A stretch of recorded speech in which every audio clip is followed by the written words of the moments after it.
Virginia. I think there's a lot of. Mr. Newton, will you do the election? Yeah. Will you do the election?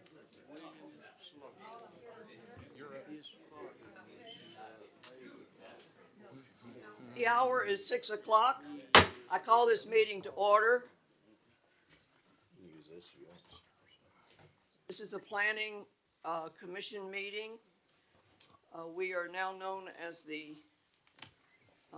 Planning and Appeals Commission, and we will be meeting for the record in the January 12th meeting, representing January of the year 2026.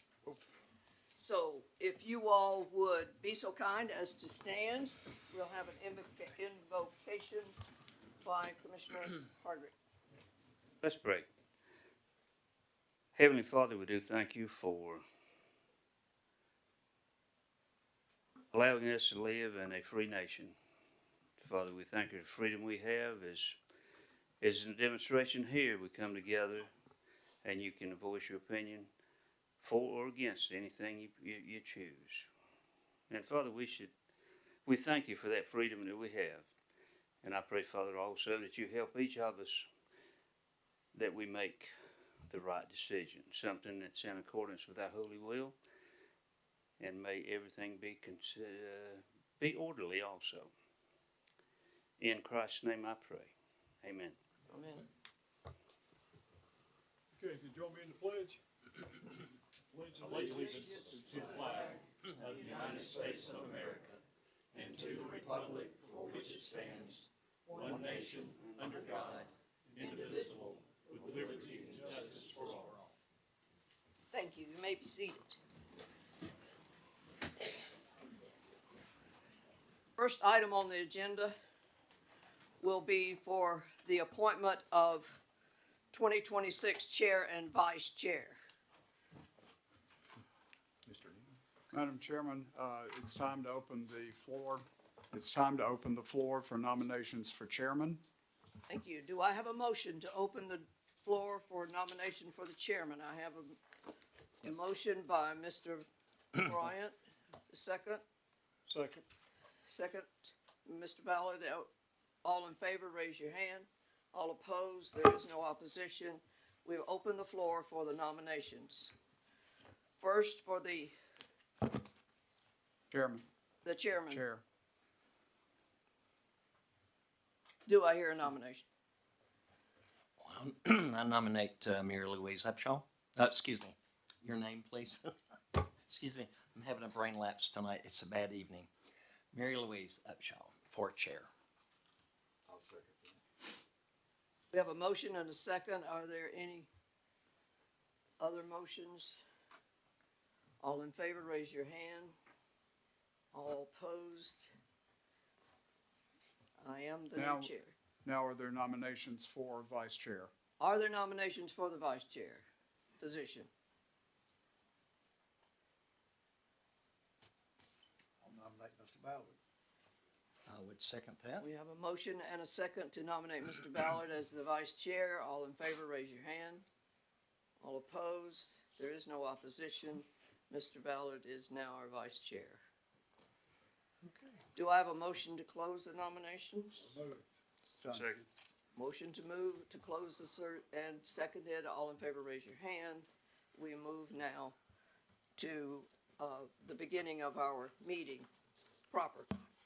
I have a few things I need to talk to you as audience and participants.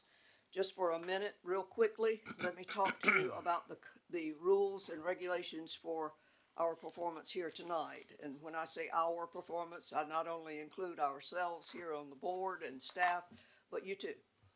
Everyone who is here to participate, and we thank you for participating in your government. But here are the rules. Speakers must sign up prior to the meeting and provide their names, addresses, and the topic they wish to discuss. Those sign-up sheets have been on the back table as you came in. Staff was directing you to those to make sure that you had the opportunity to sign in. So we hope that if you wanted to speak that you've already done so. So speakers must direct the remarks to the board as a whole and not to any individual board member or to the members of the audience. Personal disagreements with individual board members or county employees are not a matter of public concern. Personal attacks will not be tolerated. The chair has a right to limit your comments in the interest of disposing of the county's business in an efficient and respectful manner. Speakers will be allocated 3 minutes to speak in their chosen topic as they relate to the matters pertinent to the jurisdiction of the Planning and Appeals Commission. No question will be asked of any board member during these public hearings. Outbursts from the audience will not be tolerated. Common courtesy and civility are expected at all times during these meetings. No speaker will be permitted to speak more than 3 minutes or more than once unless the board takes action to suspend the rule. Again, we thank you for being here. Let's move to the new business. Madam Chair, first application under new business is application 2533V, Glenda Darlene McKeon et al., Charles Harvey McKeon, owners 51 South Bend View Road, parcel 262A02027, located in land lot 45 of the 4th Land District, consisting of 9.23 acres. The applicant is seeking a variance for the placement of a mother-in-law suite in the side front yard on an AR1 zone parcel per the requirements of Section 2 definitions mother-in-law suite. Thank you. Mr. Allen, do you have an introduction? Yeah, just briefly, as he said, the mother-in-law suite is proposed for the front side yard in the corner there. Mother-in-law suites have very specific requirements. One of those is rear yard only, hence the need for the variance. We will discuss her reasons for this in a few moments after the public hearings. Let me clarify too, since this is now, as you said, the Planning and Appeals Commission, the other board was dissolved. They heard standalone variances. Tonight, there is a variety of different kinds of variances. Items 1 through 5 are standalone variances that this board will rule on tonight, and we'll go no further. The one dealing with the data center at Wallace Jackson, item number 6, will go along with the rezoning plus the special exception to the Board of Commissioners, because it's tied in with a rezoning. For these first 5 items here tonight, we will hear will go to this board and no further for a decision. So let me clarify that. Thank you for that clarification. Okay, do we have speakers? Yes, ma'am, we have one Wait a speaker. minute, excuse me. May I have a motion to open the public hearing? I'm So sorry. moved. We have a motion to open the public hearing. Do we have a second? Second. We have a motion and a second to open the public hearing. All in favor, raise your hand. Opposed? There is no opposition. We will now open the public hearing. I'm sorry, will you please introduce, Yes, ma'am, I will. Ms. Darlene McKeon, excuse me. We have the applicant that speaks first. she is the only She one is who the has signed applicant. up. Thank you. I just want to make sure. Yeah, if you would, please come forward, state your name and address for the record, please. Okay, my name is Darlene McKeon. I live at 51 South Bendview Road. Excuse me, could you bring that microphone to your, and lean into it? We need, Okay, can you hear me better? no, not very. Okay, well, Better. okay, There you go. Thank you. okay. My name is Darlene McKeon. I live at 51 South Bendview Road, Griffin, Georgia, 30223. Okay, and we are proposing to put a mother-in-law suite on our property, and the way our property runs, most property runs linear, ours runs this way. And because of the way the land lot is, we have the 9+ acres, but we can't put, where we were made to put the original septic tank on the property, they put it behind the house, and because of that, we can't put it in the back, because you will be interfering with lines, and you have a lot of stuff back there to make that not feasible. And anyway, our grandson will live in this property. If you would, please pause for just a second. Sorry, I couldn't get it to turn off, Mr. Keegan. I'm sorry. I didn't realize. I didn't mean to apologize. interrupt you. Please go Okay, ahead. That's okay. My husband is ill. We're both, I'm 73, he's 74, and we're gonna need someone to help me take care of my husband. And our grandson has graciously said, "Hey, Grandma, I'll come help y'all." And so we want to put him there so that he will be on the property with me. My husband has failed numerous times, and as you can see, I'm not very tall, so it's kind of hard sometimes for me to help him up. And anyway, we decided that we would put a mother-in-law suite. So that's pretty much it. We just need, we have everything ready. We have the land. And the way the land goes is it starts here. There's a parcel here that when we were building the house, because of our age, they let us put a trailer there, a travel trailer. But it goes back like this way. And then we have this long piece that goes here. And I figure y'all have all been, it's where the Bond tornado hit years ago. So y'all should be familiar with the property. And if there's any questions, you can ask me. Not at this time. We appreciate your time. Okay, thank you. So I'm new at this. I go sit back down. Thank you. Madam Chair, that's all who have signed up for this application. Make a motion, we close hearing. Second. We have a motion to close the public hearing. We have a second. All in favor, raise your hand. All opposed? There is no opposition. The public hearing is closed. Mr. Allen, have you more information to provide to us regarding this variance application? Yes, ma'am. So as I said before, mother-in-law suites have very specific criteria involved with in terms of their size and location. Eli, if you wouldn't mind going back to that map with the red star. So we're roughly below the red star where he has the cursor is her house now, where she lives with her husband. Where they want to put the mother-in-law suite is where he's hovering the cursor right now, which is technically side/front yard on the house. Mother-in-law suites are only allowed in the back. However, the way the lot falls, it falls kind of down a hill from there. Most of the septic system is in the back of the property there. There is a space over here to the southwest, I guess. Yeah, where there's some trees and things like that. She does not really want to cut down and clear if she doesn't have to. So the preferred use is up where he has the cursor right now. Staff does recommend approval for this. I do have some various conditions related to the design of the mother-in-law suite. I'm also suggesting she plant a row of Leyland cypress along that shared property line with the closest house. Thank you.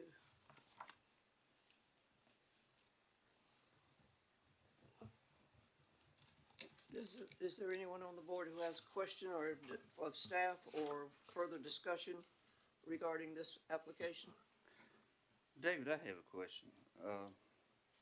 It looks like, if the pictures are correct here, is this line of Leyland cypress completely, is there not enough wood line there to offset demanding the rows? So Eli, if you'll go to the property pictures, scroll Yeah. down a little bit, you'll see it's pretty open right there where they are. Well, that's So- one I was going by. It's gonna be on the left there. It looks like a good bit of woods there. Well, it's kind of, go back up, Levi, where that Bobcat is. Yeah. Is kind of between there and that blue trash can, so there's not really as many Oh, trees okay. there as you think, Okay, so. okay. And then there's a house to the left of this picture, and I could see the deed for a Leyland Yes. cypress screening. But a kind of further question, could the house not be moved back as far as possible? I know there's a terrain issue, it drops off, but to get it more to the side, more to the side than towards the front, would you work with the applicant to? Because I guess that would have to be inspected too, right, David? I mean, go through the inspection process for the house construction? Yes, it will. Are you talking about, which corner are you talking about? Yeah, well, I can see it clearly on the screen, but it's about where Eli, if you could move that cursor, yeah, I don't know if it could go back that far, or if it would have to go up more towards, like if that's the house's center, maybe, towards the 1 o'clock, 2 o'clock position, but closer to the road. That's pretty much where it's going to be. Okay, I so thought that's you as were talking far about, back as we could go. I thought you were talking about where it said AR1. Oh, no. Okay. Yeah, it's roughly gonna be in that area where the cursor is, so. Are there any other points of discussion, members of the board? I'm good on that. Do I have a motion? I make a motion to approve, variance 25-33V with the staff recommendations. Motion to approve with staff recommendations. Do I have a second? Second. We have a second. All in favor, raise your hand. Okay. That item passes. Madam Chair, item number 2, application 2602B, Bahim LLC, owner 2004 North Expressway, parcel 103010001A, located in land lot 101 of the 3rd Land District, consisting of 0.7 acres. The applicant is seeking a variance for certain sign standards on a C1 zone parcel per the county sign ordinance. Mr. Allen, will you give us an introduction? So this is an existing billboard, up on North Expressway, just north of the Waffle House, kind of where those hotels are, that area. As I said, it's an existing billboard, the location's not changing, the height's not changing. However, they would like to convert, or try to convert, the billboard to completely, right now it's just the images you post up there every couple of months. They would like to convert that to a fully digital image with changeable copy on it. Our code says you can only do that a maximum of 50% of the entire sign. So that would be an example of that would be like a gas station sign, something like that, where it's just part of it. However, as we know from billboards, digital billboards, it pretty much covers the entire face, hence the need for the variance.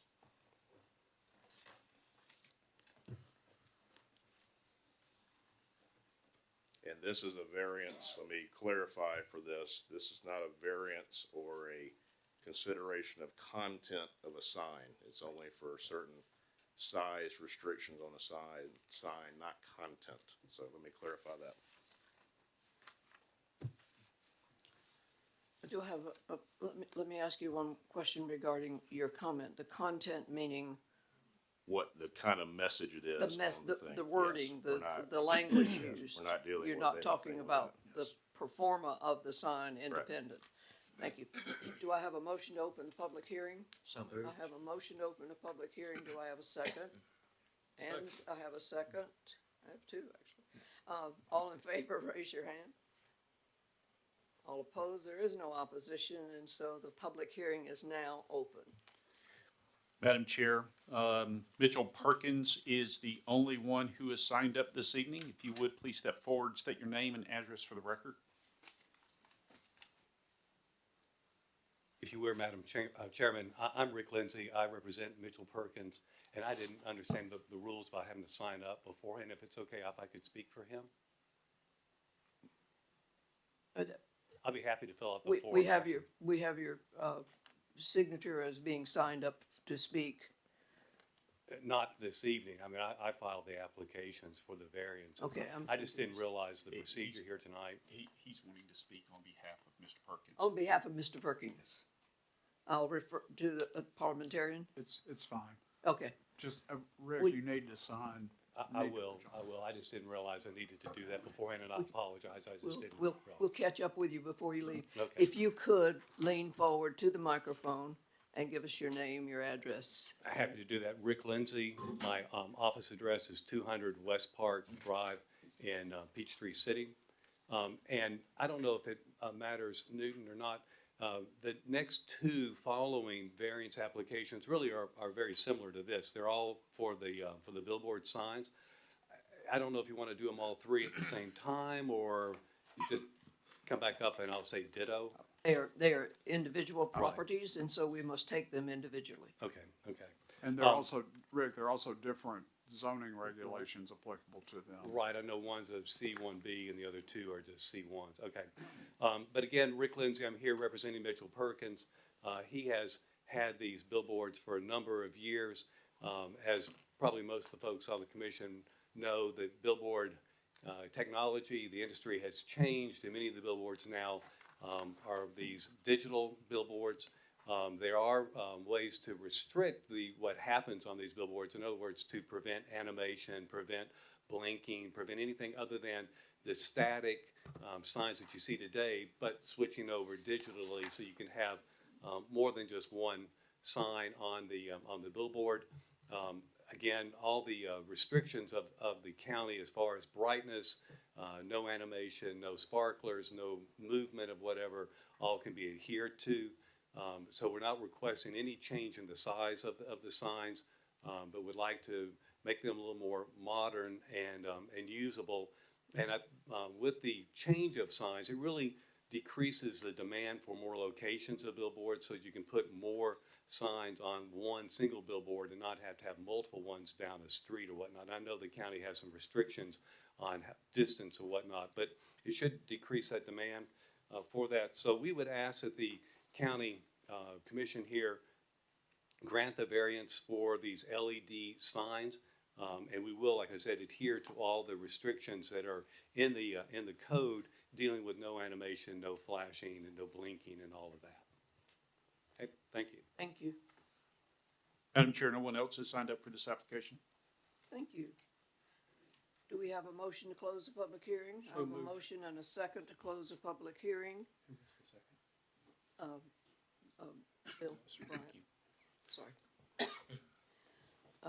Okay, do we, Dave, would you provide Please, ma'am, to close. a vote? All in favor of closing the public hearing, please raise your hand. All opposed? There is no opposition. The public hearing is closed. Appreciate it.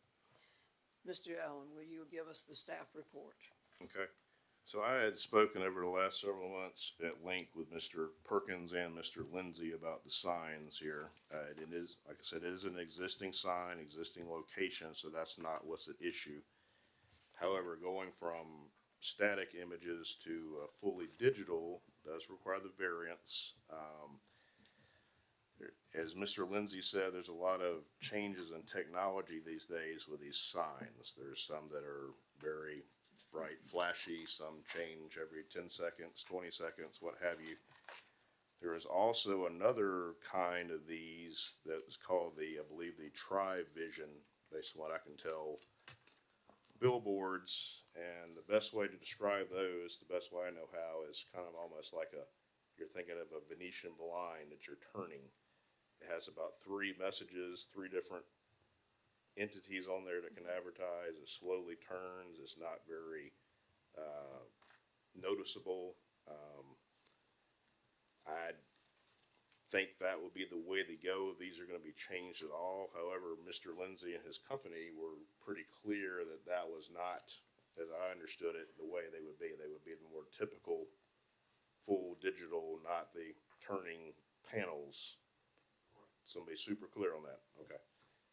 So based on that being the more typical digital billboard, staff is recommending denial on this. This particular one at 2004 North Expressway is in the North Expressway Improvement District. And while it doesn't it addresses signage in some ways, it also addresses lighting. And the section 8 there of lighting at the bottom of it, you'll see shall not blink, flash, oscillate, or be unusually bright. I feel that the typical digital billboards, especially the size they are, would conflict with the intent of the North Expressway Improvement District. So I have recommended denial on this. Thank you, Mr. Allen. Are there members of the board who would like to discuss this issue?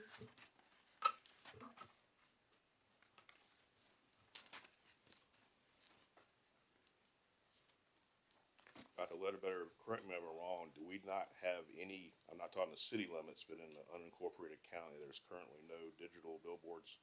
I am not aware of any digital billboards in the county, in unincorporated Spalding County. And under the present zoning, they could only have half of that being 50% Yes. rather than the whole sign. If you took it out of any overlay, yes, and just judged it by a sign, it could only be half that sign face as one. Okay. But with the overlay, it's prohibited. It is my opinion, it doesn't expressly say prohibited billboard, but, well, it actually does for new ones. We were doing a new billboard today, you could not do that in North Expressway. However, based on the fact he wants to essentially change the display of it, I think it conflicts with the lighting standards of North Expressway. And we don't really need anything, especially down in that area down there around Vineyard, of any distraction whatsoever because of the number of wrecks that we have down in that area. Well, a question too, just for context, I know I'm relatively new, and I know there is the sign ordinance that was developed several years ago, and all I can ask is, excuse me, were, sorry, with the digital signs, is that basically a new type of sign that may have not been considered in the original sign ordinance? Because, I mean, I do see digital signs out among traveling. Some of them are quite sophisticated, I'm sure, and I know just a brief cursory online look, there's several counties that have them, and they have extra limits for brightness and stuff like that. So I'm just asking, you know, a little context. I know Bruce and Mary Louise and Frank, and I think Frank's got expertise maybe back in the past with signs, so just need a little help. So surprisingly, in our current sign code, there's nothing that says a limit on the amount of times it can change right now. So it Okay. could do whatever, Right, right. if you approved it. It's not every 10 seconds, 30 seconds, whatever. Well, I know, once again, just online, several counties have them, and they do have limits for Right. what the cycle, and then if there's a power, if there's something that goes wrong, that has to go to a static message. Right. Um, Currently, we have no limits on that. Right, right. And I know I would hate to deny something that would, we could maybe improve on, but that would require me saying, I don't know that I could, I'd prefer a discussion and improvement of the sign ordinance before just outright denial. Are there other members who have comments? I will say that I agree with you. The point is that as long as the overlay, or improvement district, I call it an overlay, exists, and the sign language exists as it is, doesn't mean we shouldn't do some good work, perhaps, and look at those again to bring them up to some kind of standard. But right now, today, Correct. that prohibition seems to stand as far as my opinion is concerned.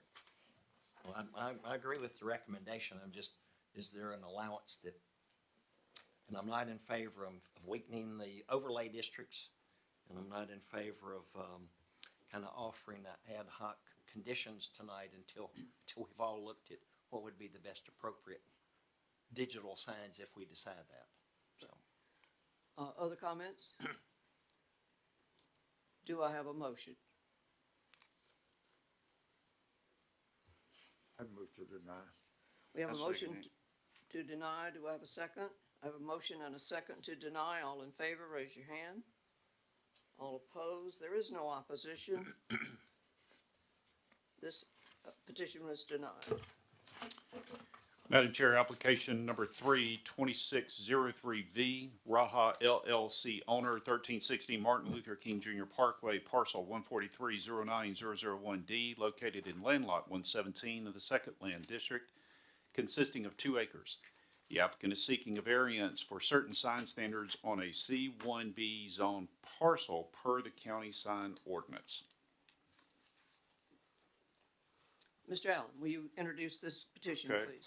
this is, 1316 Martin Luther King Parkway. You may know this as a place where there's a lot of the prefab buildings for sale over in that part of the area. Same situation as the other one, same standard, looking to make a static billboard completely digital. You need a variance for exceeding the 50%. Same style of sign as Mr. Lindsay will probably say here in a second.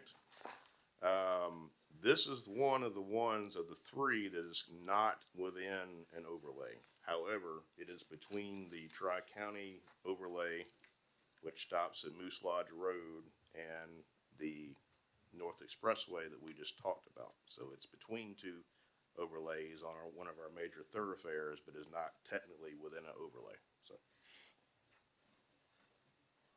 Do I have a motion? Thank you. Do I have a motion to open the public hearing? So moved.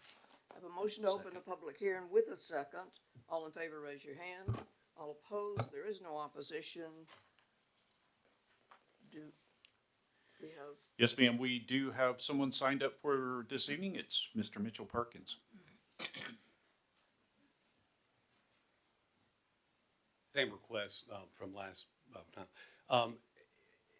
If I may, because I heard what Mr. Bryant said about, and also the chairman about maybe needing to look at the sign ordinance and maybe considering to update it to place some boundaries around these type of signs. If the Planning Commission and Appeals Board has an interest in examining that, then I would ask if we could withdraw this request and the next one and give the county time to look at possibly changing or updating or whatnot ordinances to address LED lines, billboards, because I don't think we'll be the only applicant. I think you're gonna see more and more of these, and to address Mr. Allen's concern, you can certainly control the brightness so that it's no brighter than the current billboard that's lit up by regular lights. And you certainly can control how often it flips over, it changes. So if it's okay with the commission and if it's proper, I would request that we withdraw this request and the following one. Give the county some time to look at this because the old signs that Mr. Allen was talking about, like the flipping around, they were mechanical nightmares, as you can imagine, and that's why they kind of went out of favor. The digital ones are much easier to control. Where they're not going to have the technical problems. And Mr. Bryant, you're right. From when if there's a power outage or whatnot, they'll go to a static sign so it doesn't do all kinds of crazy things. So these are very modern, and they try to make sure they adhere to all the zoning and requirements of local governments. So again, my request would be if it's okay with the commission to withdraw not only this application, but the following one as well. Madam Chair, you don't have to approve withdrawal. If Mr. Lindsay and Mr. Perkins want to withdraw these two applications, that's fine. I will tell you that I was double checking. Our sign ordinance dates from June 16th of 1997. And I don't know, certainly in Spalding County, there were no digital signs then. And I think I had hair back then too. do I have a motion to, thank you very much. Do I have a motion to close the public hearing? Oops. Never mind, close public hearing. A second. Do I have a I do have a second. All in favor, raise your hand. The public hearing is closed. Yes, David? So as Mr. Galloway said, they can withdraw. However, one thing on this, and as I said before, this one we're talking about right this second is not in an overlay. Possibly a case could be made in the future, certainly no guarantees of changing some standards, but you just denied one that was clearly in an overlay to North Expressway, which conflicts with that.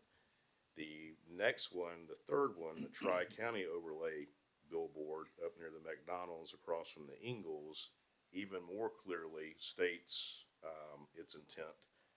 In section F, the use of searchlight, laser lighting, and lights that pulse, flash, rotate, or simulate motion for advertising or promotions is prohibited. So it gets more specific about, advertising and using lights and things of that nature. So it's possible we could change the standards in the sign ordinance. It's certainly from 1997. It's, I wasn't even married then, so it's probably due for a change. I wish that I had not been.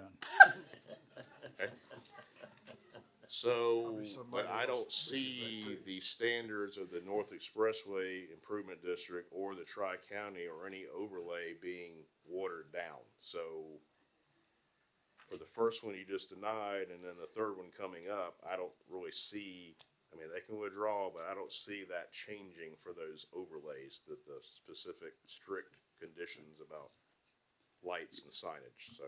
You've got to give us direction if you choose to consider modifications to upgrade or change as a result of technological changes with signage.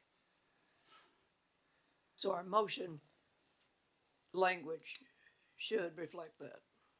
Well, Madam Chair, the motion language can be whatever you want it to be or not at all. But if you want us to look at, if you want David to look at changes tied to technological changes in signage, then I would ask that you make a motion to do so that we have a clear direction that he's given authority to do that. And that would be, just for the clarification, to the sign ordinance, not to the overlays. It could, from my perspective, we want it to be consistent. But I agree there will always be, or they were intended to have, greater restrictions in the overlays because of the aesthetics that we have tried to propose for those overlays. And what entity would that go to? Sorry? What entity would the request for the change go to? In other words, who would be responsible for the change in that? Well, David would draft and then y'all review it. Oh, so we It's a would be- text amendment. Okay, so it'd come back to us then? Yes, sir. The planning commission. Given our current backup with updating the zoning code, I don't foresee this happening anytime soon. Okay. Okay, so we close the discussion. I'll move. Do I have a motion? Well, I'm prepared to make a motion that we do look at the sign ordinance, because 1997, that's a long time. Oh, sorry. Thank you. Yes, I'm prepared to make a motion. Since 1997, a lot of things have changed, and I would like what Mr. Galloway said of trying to be consistent. There might be some necessary wording changes. I don't really know that, but I do feel that my motion would be to revise the sign ordinance to bring it up to current technology and current conditions. May I suggest a friendly amendment that Yes, you ma'am. allow the withdrawal and then add the language about, Well, and yeah, I mean, they can withdraw certainly, but yes. do I have a second? I'll second that. We have a second to the motion. All in favor, raise your hand. Opposed? No opposition. The application may now be withdrawn. You work with David on that.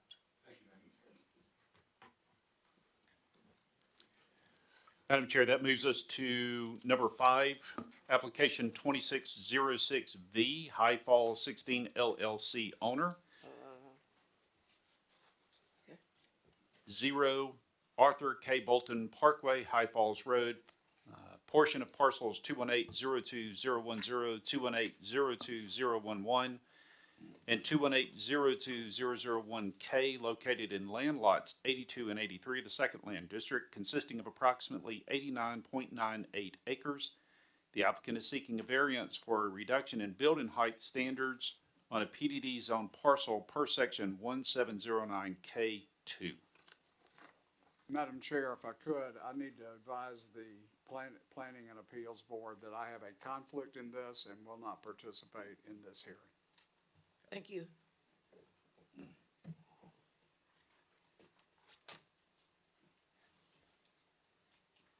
Do I have a motion to open the public hearing for this item? I have a motion to open the public hearing. Do I have a second?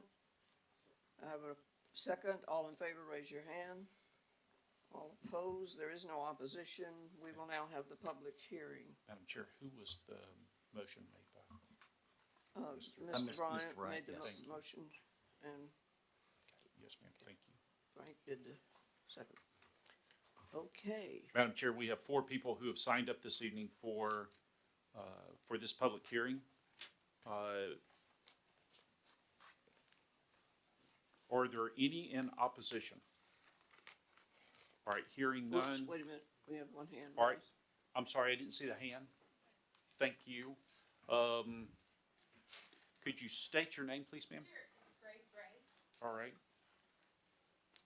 So we will do The applicant first. applicant first and then the opposition. Each of you will have 20 minutes. Is that correct? 20 minutes per side. Correct. Mr. Jones, I believe you are up first for discussion, and we will start the clock after you give your name and address, please. Thank you, Dr. Ledbetter. Madam Chair, board members, to say that now, commissioners. My name is Stephen Jones. My address is 1441 Dunwoody Village Parkway, Suite 100, Atlanta, Georgia, 30338. Stephen, could you get that microphone a little closer to you? Yes, ma'am. Is Appreciate that it. better? Yeah. I'm with the law firm of McKagan and Jones, here today representing New Cold. I'm accompanied today by New Cold representatives, including Mr. Rick Bake, who's here with me. This is Project Siberian Tiger, is the fancy name. This is an application for a height variance. This project is within the High Falls Industrial Park. This board may remember back from when it was a commission approving 2 different rezoning applications for this. First, the larger PDD, and then the C2 3 parcels fronting on AKB. You can see here there's a satellite image overlay. There's a parkway that's actually under construction and almost completed, connecting AKB down to Barnesville. You can see a rough concept site plan here for the project, and that is in the north east corner of the subject property. Just a reminder, this board recommended approval on those prior applications because of the consistency with the comp plan. This area is within the AKB employment designation on the comprehensive plan. When you look there, that portion of the comp plan calls for things such as mid-rise office or a master planned industrial development such as this.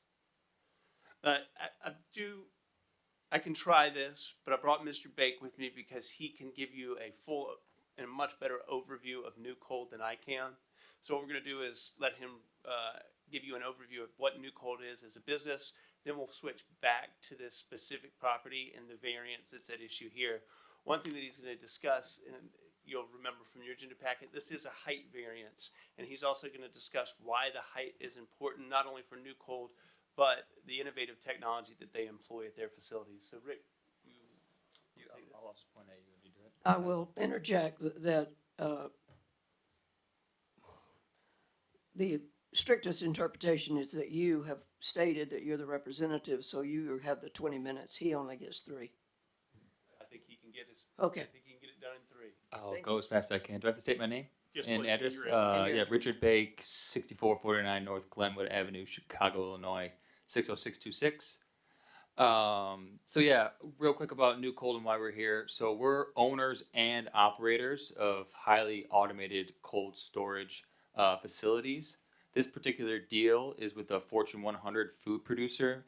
In particular, it's the #1 food producer in their market segment. Steven's already talked about the location, but it is our preferred location to be the southeast distribution center for this particular user. And then, as he mentioned, we have a height variance as a requirement in order to move forward with this deal.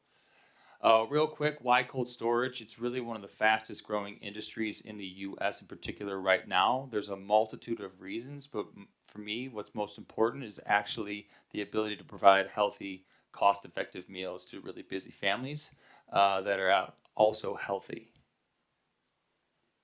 I'll get to that, yeah. So a little bit about us. I had mentioned the keywords owner and operator. I think that's a really important thing to note. But we're also vertically integrated, and this really ties into our ability to bring our staff online. So Anyone can construct a building of 4 walls, but with our automation, no one in the industry can bring the technology forward and integrate it and operate it like we can. Having that be part of our subsidiaries and part of the New Cold umbrella gives us a unique situation in the market, not only to mold ourselves to the complex needs of some of our customers in supply chain, but actually to bring our staff online. So we are the ones with the in-house knowledge of the proprietary software that they will be interacting with in the facility. Okay, I'll blow through this very real- quickly. Yeah, blow through this one. Blow through this one. In North America, what we're bringing to the market is what I refer to as a center of gravity. So we are looking for key strategic locations to be able to build at scale and host multiple customers in one singular facility and act as that distribution hub for a subset of customers. I mentioned earlier, we are all automated in our facilities. We do have manual forklift drivers that pick up the pallets and put them onto the automation, but for the most part, that is moving throughout the facility with conveyors, monorails, and other technology. And what our customers like about this is what this brings in terms of product integrity and food safety to their product. So the less manual touches that they see, the less penalties they'll receive from their customers like Walmart, Costco, Sam's Club if they receive a damaged pallet. This is a little bit about why we're looking for height. I call it sustainability through design, but it's also a need through the technology. One, that's your time. You want I to can try? jump right back in. Okay. Yep. And Thank you, Madam how Chair. much does he have his remaining of his 20? 14 minutes. Thank you, Thank Madam you. Chairman. So the way the New Coles facility operates, the vertical construction allows for that automation. Inside those facilities, there are monorails, conveyors, and elevators which deliver the pallets to various parts of that stacked kind of hotel. And again, if you think about this, there's a reason the freezer box at your house has a certain shape, right? Because that's the efficient shape. That allows for efficient cooling and that allows for energy efficiency. When you look at a New Cold competitor, and there may not be one, but other folks in the same industry, they do not have the same level of automation and they do not have the same efficiency in their facility because they're looking at it on a linear scale. When you look at it on a vertical scale, that facility can operate on a much more energy efficient as well as automated efficiency platform. And that's what you have here. If you look at the bottom of your screen, you can see an excerpt or a schematic of that high bay facility as those pallets move through. And so when they get off the elevator, they'll hit a conveyor belt and go to the loading or unloading zone and vice versa. Another great thing about New Cold is if you look at the traditional warehouse, about 80% of the employees in such a facility are hourly workers, whereas 20% are salaried. And that's a pyramid structure you'll see at the top right-hand section of your screen. New Cold, on the other hand, because it's so highly automated and because these are technologically advanced jobs, that is about a 50-50 distribution between salary and hourly workers. And so if we look at those careers at New Cold, you have maintenance technicians, you have the system operators, which is a it's a computer-based job. Same for the planners.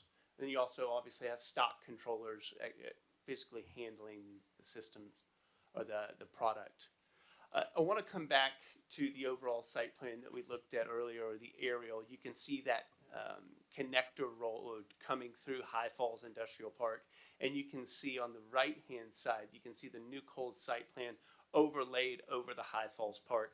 Again, this application is just for the height variance for the New Cold site, but wanted to give you some perspective of where that New Cold site is going to sit with respect to the greater overall High Falls Industrial Park.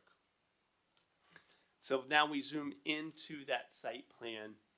You can see on the right-hand side there was a 100-foot buffer imposed when this property was rezoned, and you can then see the footprint of the new cold facility. This is a roughly 700,000 square foot facility. Here is an artist rendering of that. So on the right side, on the left side, on number 1, you can see the frozen high bay. Now that's below freezing, and then on the right, number 2, you can see chilled. That's the ice box versus the refrigerator, right?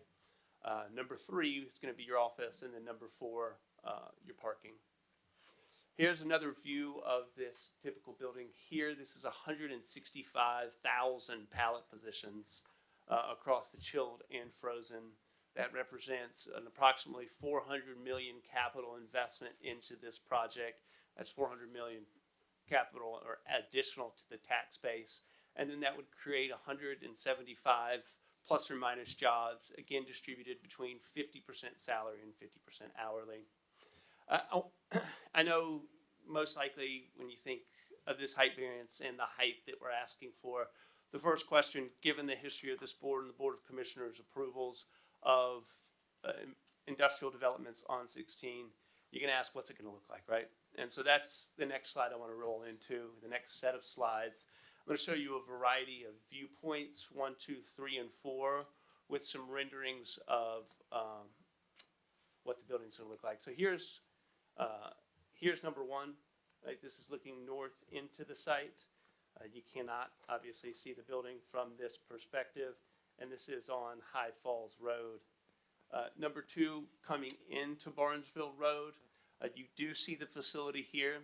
However, there's going to be a subsequent application that comes before you. It's not part of this, and that property is not involved, but you will see it in a month or so, where there's going to be an additional parcel added to the High Falls Park, and as part of that, I'm authorized to say that the High Falls 16 is going to add a berm right there, so that will further shield that.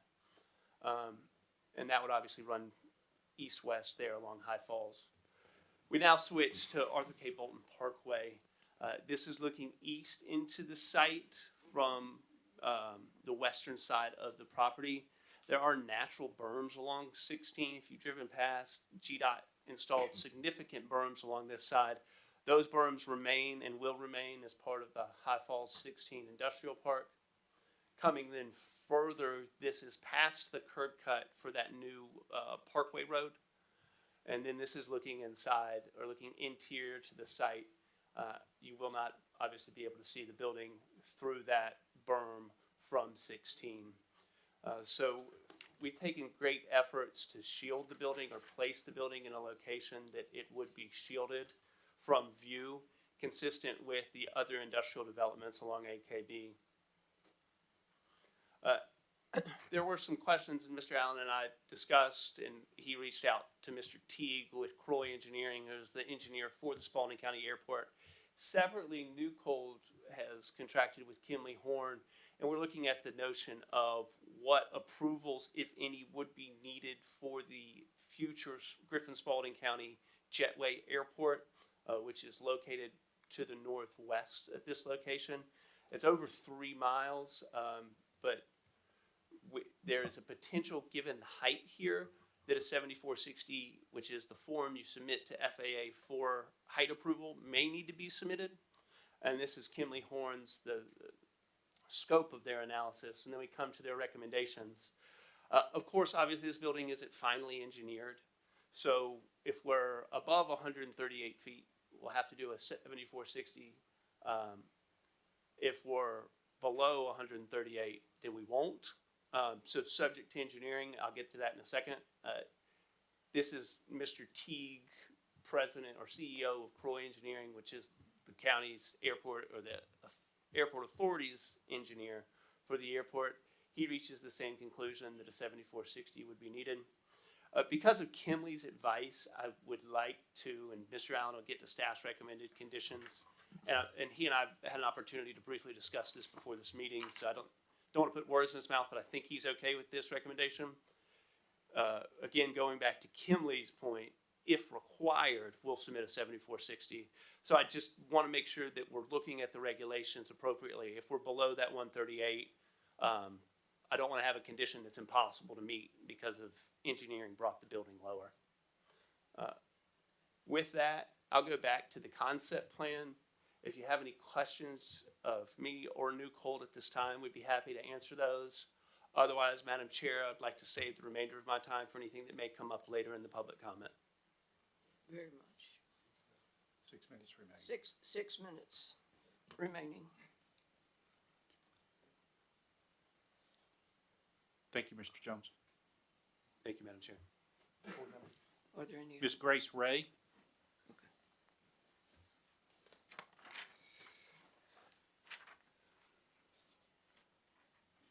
And it feels like a David and Goliath moment.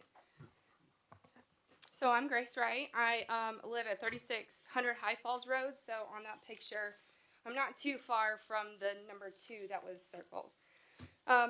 So I'm opposing this. I support the efforts that are being made to improve our community. However, I'm concerned for the specific location that's considered in my residential area. Considering the proximity of the vast distribution center, it seems the citizens in the area are again having to compromise with the height of the large industrial infrastructure. This compromise is placed in the property value and investments, who I was required to follow the zoning and intent and limitations set by our city's ordinances, such as like an easement and a road frontage that is not affecting any other person in my area. It was relayed to the residents in the area that the changes would not negatively impact their daily living or quality of life by the construction of the distribution center. There would be limited access from High Falls Road, and the area would be discreetly hidden through fencing or appealing camouflage. A building of this size projected will not be discreet. The resale value will plummet as numerous buyers will avoid residing in an area with that type of view, that community view, that berm, that thing. We'll pass it every single day, taking my kids to Rock Springs. So my kids even like comment on it. What's that going there? So it is so massive. It is so large that even a 3-year-old is noticing, Mommy, dirt. So it is significant. So the resale value will plummet. Even the perception of it nearby will impact the desire of buyers. This places an unfair burden on loyal residents who sought this area for the value in investing in their homes. My dispute is not for the construction completely, merely the height and the limitations that were set in place intentionally. I respectfully ask the council to require the applicant to explore alternate options, reduce that tower height or that construction height, improve the camouflage that it is not such an eyesore, because it is quite large, or to relocate part of the project. That's not possible, but in order to betterment for the quality of life in that area for those residents who have put time, who have put money into that land. My brother is here also. He has the parcel behind me. So it's not just my house that's being affected, it's my whole family who have collectively sought this property out, built a compound for our family, and now it feels like we're losing that family piece of it because we are bringing so much of that distribution part into our lives. The noise and the constant dirt that is all over the place because the construction pieces is always, we can see it, we can hear it, even though we have the tree barrier. That's your time. She's got 20 minutes. Oh, you got, Opposition. oh, I'm sorry, you got 20 minutes. Is that He was the only one on that She side. was the only one in opposition. Oh, okay. You may Thank you. continue. Thank you. But anyways, and I don't have much more to say, other than it is putting a burden on my family, where it may be small. That's still our home. We chose that intentionally, to have that with our kids. And it is to the point that we see the giant trucks, which my 3-year-old loves, but we can see it through the tree bound. So by saying that we're going to have this berm, we're going to have this thing, you're still going to see it. It's still going to be an eyesore. It's still going to reduce my property value. Thank you. Thank you very much.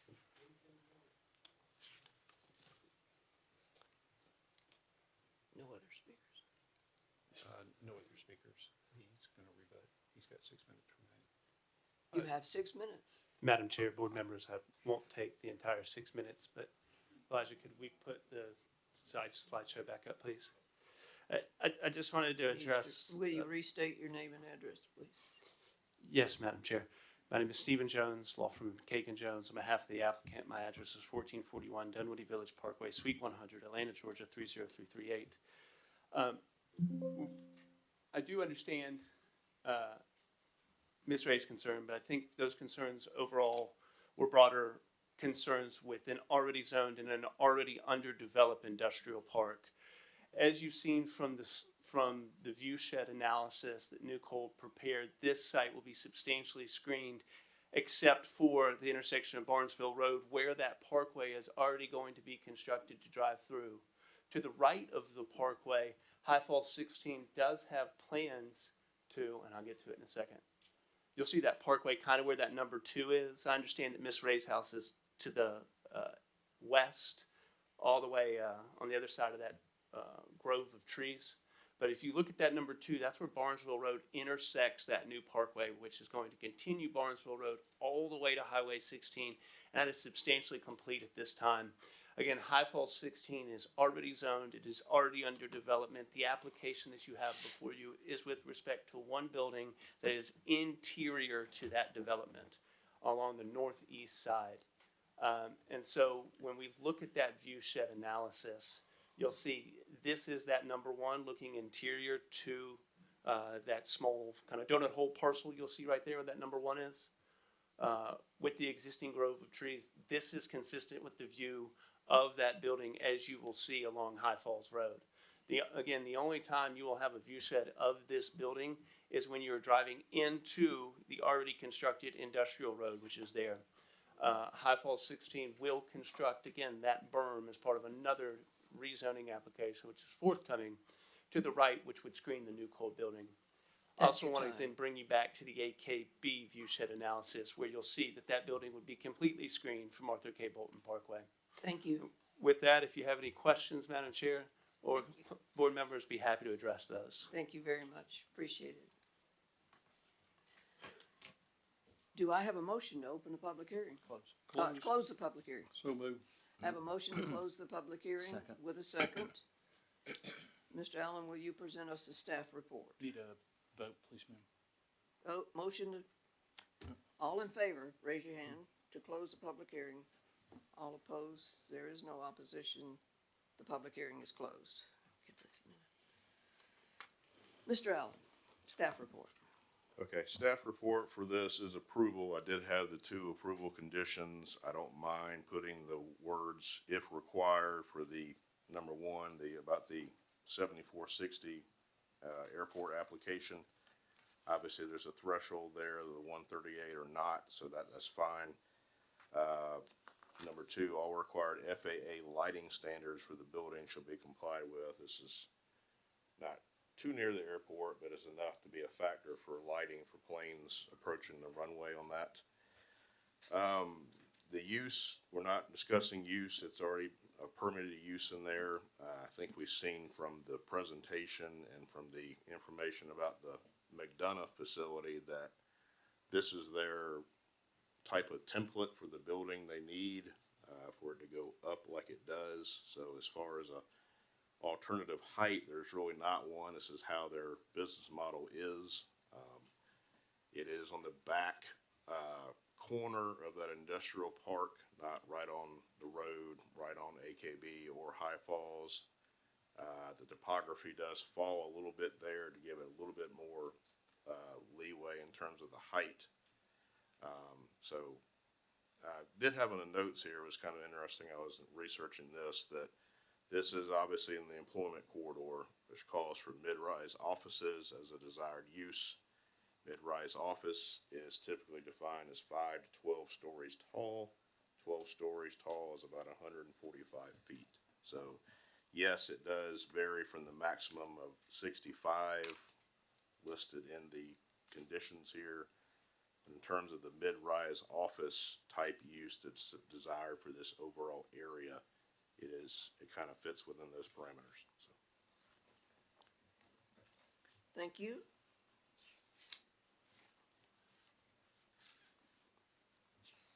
Do I have any discussion, members?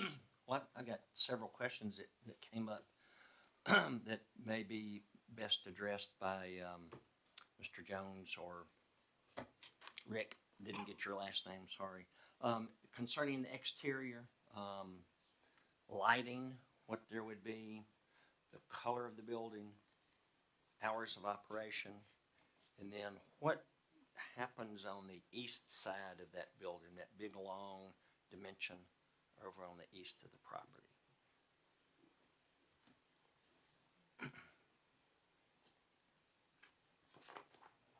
Yeah, Elijah, could we pull the slideshow back up, please? Can you start with the rendering?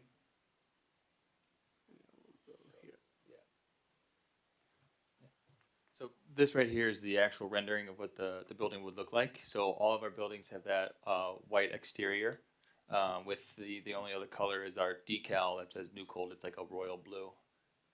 So it would be a white exterior color all Yes, sir. around. Okay.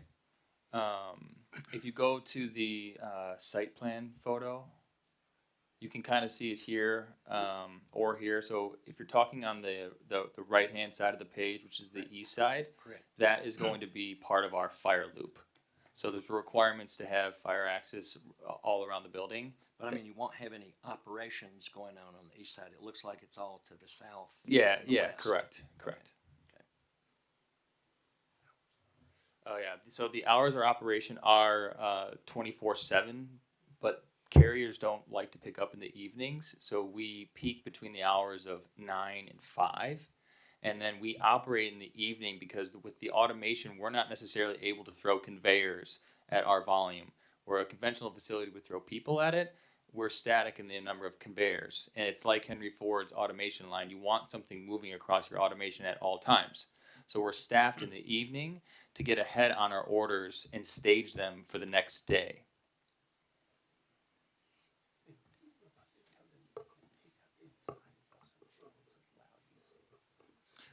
Yeah, so the last thing about that is our docks themselves are in the cold chain. So we're able to stage our orders on the dispatch for hours ahead.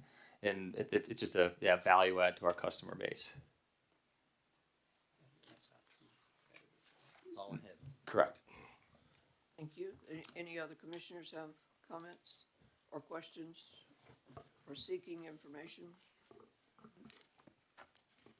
If not, do I have a motion? I make a motion to approve the variance 26-06 with staff recommendations. We have a motion to approve with staff recommendations. Do I have a second? I'll second. We have a second. All in favor, raise your hand. All opposed? There is no opposition. This petition passes. And this is the last of your standalone variances for the evening. Madam Chair, application number 6 on the agenda this evening is 2605V, Wallace Jackson LLC owner, 5745 and 5841 Jackson Road, parcels 216-01004 and 216-01004A, both located in land lots 25 and 40 of the Second Land District, consisting of approximately 139.63 and 50.03 acres respectively. The applicant is seeking a variance against the exclusion of data centers from S2 sensitive land watershed protection districts and S4 sensitive land waterlands protection districts found in Articles 21 and 21B respectively per the requirements of Section 1403A, B, 8B. Thank you. Mr. Allen, will you get an introduction to this petition, please? Yes, ma'am. So items 6, 7, and 8 are interrelated on the same properties concerning the data center. I chose to put the variance first due to the language in the code that was adopted in late 2024 about not being in S2, S3, or S4 districts. We'll attempt to resolve that issue first, so that's why the variance is first. This concerns, it is on the corner of the Butts / Toalaga Watershed District, as you'll see from the maps there. Number 3, it's in that red star right there. The ordinance says what it says, therefore you need a variance to go further on this if it's approved. I'll get into the details of the actual district after we have the public hearing. Thank you. We have 3 applications, is that correct for this one? Yes, and I put, this one definitely needs to be a separate public hearing. I did separate public hearing sheets for all of them. You could possibly combine 7 and 8, but I think this one needs to stand alone. Right? Thank you. Do I have a motion to open the public hearing? So moved. A motion to open the public hearing with a second, Mr. Bryan. All in favor, raise your hand. All opposed, there is no opposition. The public hearing is now open. Madam Chair, we have 8 people who have signed up for public hearing this evening. Of those who are speaking in opposition, would you please raise your hand? 1, 2, 3, 4, 5, 6. All right. 6, 7. We got, so did you catch these 3? I did. Okay. I did. Thank you very much. Mhm. Mr. Jones, it appears that you were the only one speaking in support of, so 20 minutes to you and 20 minutes to the opposing side. Thank you, Dr. Ledbetter. Madam Chair, board members. My name is Stephen Jones with the law firm of McKagan and Jones, here today on behalf of the property owner and applicant Wallace Jackson LLC. My address is 1441 Dunwoody Village Parkway, Suite 100, Atlanta, Georgia 30338. As Mr. Allen said, you have 3 applications before you tonight: a variance, a rezoning, and a special exception. The theme that pervades all of this is that these 2 properties, which you're going to see highlighted in purple here, and this is an excerpt of your zoning map, are already zoned C2. C2 is your highest, most intense zoning district and your most intense industrial district in the county. There is a host of things that can be done on this site as a matter of right today, making this making the variance, the rezoning, and the special exception collectively, in essence, a down zoning, because you're going from the most intense industrial district down to a C1C, which is a lesser intense industrial district, and for a lesser intensive use. The property here is 189.64 plus or minus acres. You'll see that it's fronting on Jackson Road and Wallace Road. To the right, you'll see in that burnt kind of orange color, that is an existing C1C zoned property. It's already under development. If we kind of zoom out further, let's look at an aerial. You'll see the subject property highlighted in yellow here. You'll see that there is a variety of industrial development occurring in the immediate area surrounding this property. Again, to the right, C1C already underdeveloped. Further to the right of that is the Dollar General distribution facility, which is partially in Spalding, partially in Butts. To the south of that, across that intersection of Jackson Wallace, you will see a Hillwood development. And then again, on the other side of 16, there's additional industrial development. On the other side of 75, you have River Park. And then, of course, as you'll see on 16, you can see the High Falls Industrial Park, which we talked about in the prior public hearing. Coming in further, again, you can see the proximity of this site to the Dollar General, the existing C1C parcel, that Hillwood development on the other side of the intersection. And then to the west, there is under construction a substation. Here you'll see a survey of the subject property. Then we come to the concept plan. This proposed data center is 10 buildings spread across the site, ranging in size from 297,000 square feet to 790,000 square feet. And you'll see that there is a parkway road connecting 5 of those buildings, and then the other 5 are on the east side of that site. Since this is for the variance, I want to talk about the watershed and the wetlands variance that are requested. Your data center ordinance says that data centers should not be located or shall not be located in the S2, which is the watershed overlay district, or the S4 wetland district. In the S4 district, talking about those in reverse, your ordinance says that those are everywhere shown on a wetlands map from about 30 years ago. And so when we look at this, out of abundance of caution, we filed this because there, if you'll see from the survey, there are just a few wet lens pieces along the frontage along Jackson Road. And because of that, we are not proposing obviously to build in those, but since the campus will sit on a parcel that contains wetlands, we filed that variance out of an abundance of caution. With respect to the watershed, and not to usurp Mr. Allen's staff report, but the intent that's discussed in that report about the prohibition on data centers in a watershed was to keep them out of the western portion of the county, where there are more sensitive and agricultural or rural areas. This parcel, on the other hand, is in a highly industrialized area and in a watershed that already has a ton of industrial built in it, and that is the Butts-Tawalaga watershed. So given that, and given the fact that, again, the area is already industrialized in this watershed, we think it makes sense for that variance to be granted, and of course, the tag along under the wetlands. Just want to talk briefly about the comprehensive plan consistent with the other application that you heard tonight. This parcel is also in the employment area. Your comprehensive plan for decades has called for this area to be developed industrial.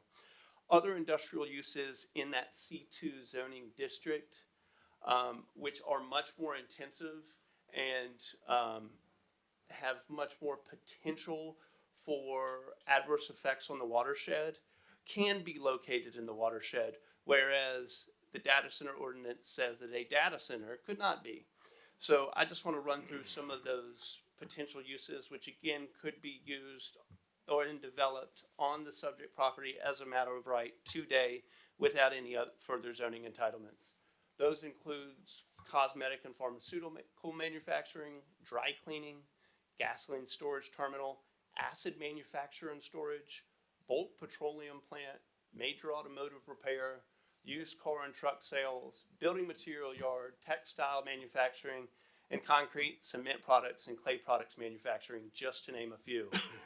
So those are extremely intensive uses, whereas you have proposed before you in this variance application, the variance necessary for the development of a data center, which has no outside uses, does not process hazardous equipments like hazardous materials like an acid manufacturing or storage facility, and really relates only to computing equipment.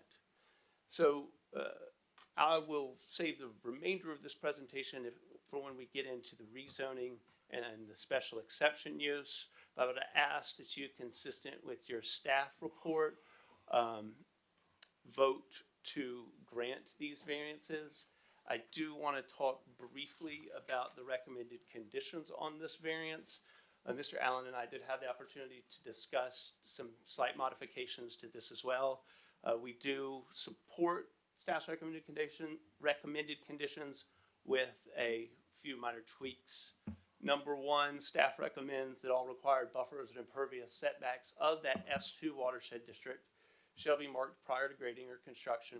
We'd ask just for clarity that perennial streams means the streams which are shown on the USGS quad map. That's the typical definition for a perennial stream. On the S4, staff recommends that all wetland features shall be field located prior to grading and construction activities. We do think that's appropriate. Staff had recommended that if wetlands are disturbed, the developer will get a section 404 permit just to add regulatory flexibility. And I'm not an environmental lawyer, but there are two types of permits you can get. There's a 404, and then there's a nationwide, depending on how much wetlands you disturb. If we're under the threshold for a 404, we just want to make sure there's the regulatory clarity in that condition that we can have either route under either permitting. So that's just a supplementation of that. So again, two different types or two classes of permits from the U.S. Army Corps of Engineers. With that, Commissioners, I'd ask board members, I'm getting used to that, I'd ask that you vote consistent with your staff's recommendation to approve this variance application. Madam Chairman, I will reserve the remainder of my time to address anything that may come up further in public comment or any questions that the board may have. And the remaining time? 11 minutes. Thank you very much. Thank you, Madam Chair. Mr. Greg Burns?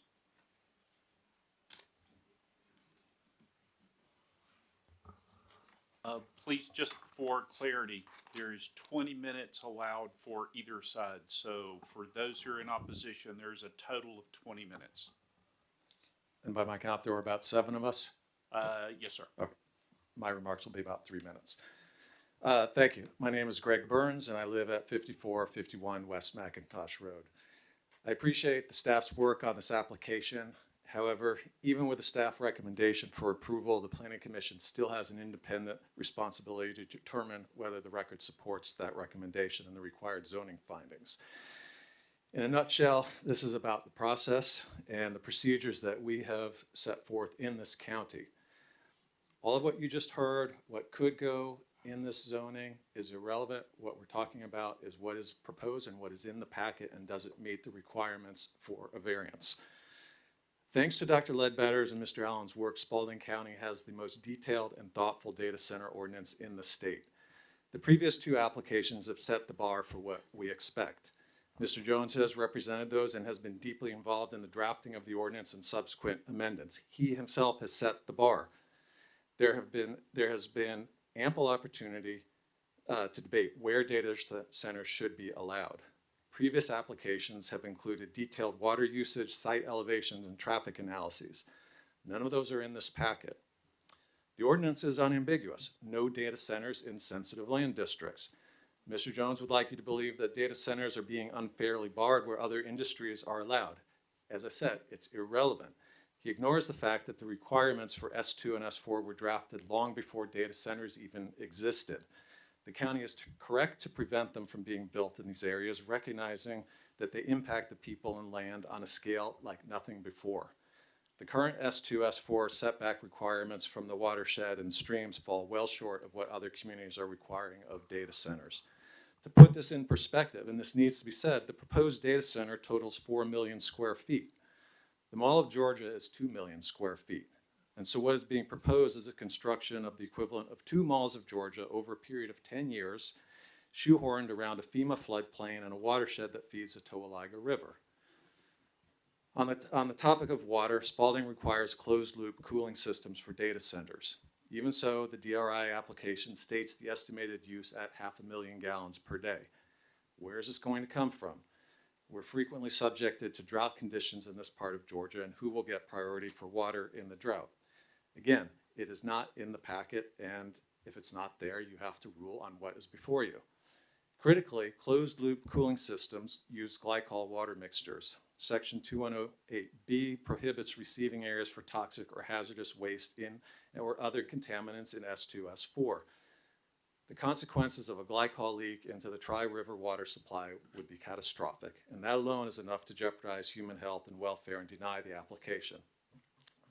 I'll just make a brief comment about traffic. I have other things that I can say, but Wallace Road and Jackson Road are two-lane roads not designed for sustained industrial traffic. This is a 10-year project. I did not see any traffic analysis reference. It needs to fully account for construction phase traffic, which will last for 10 years and often creates the greatest safety impacts. Does not identify required road improvements, who's going to pay for it, funding responsibility, and whether those will be done before or after construction or operation begins. Without those elements clearly documented in the record, the Commission lacks sufficient evidence to conclude that the road network is adequate or this use is compatible. So in closing, I respectfully ask the Planning Commission to deny the variance despite the staff recommendation. Thank you.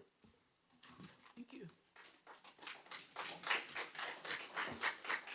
Thank you, but no outbursts, please. Preston?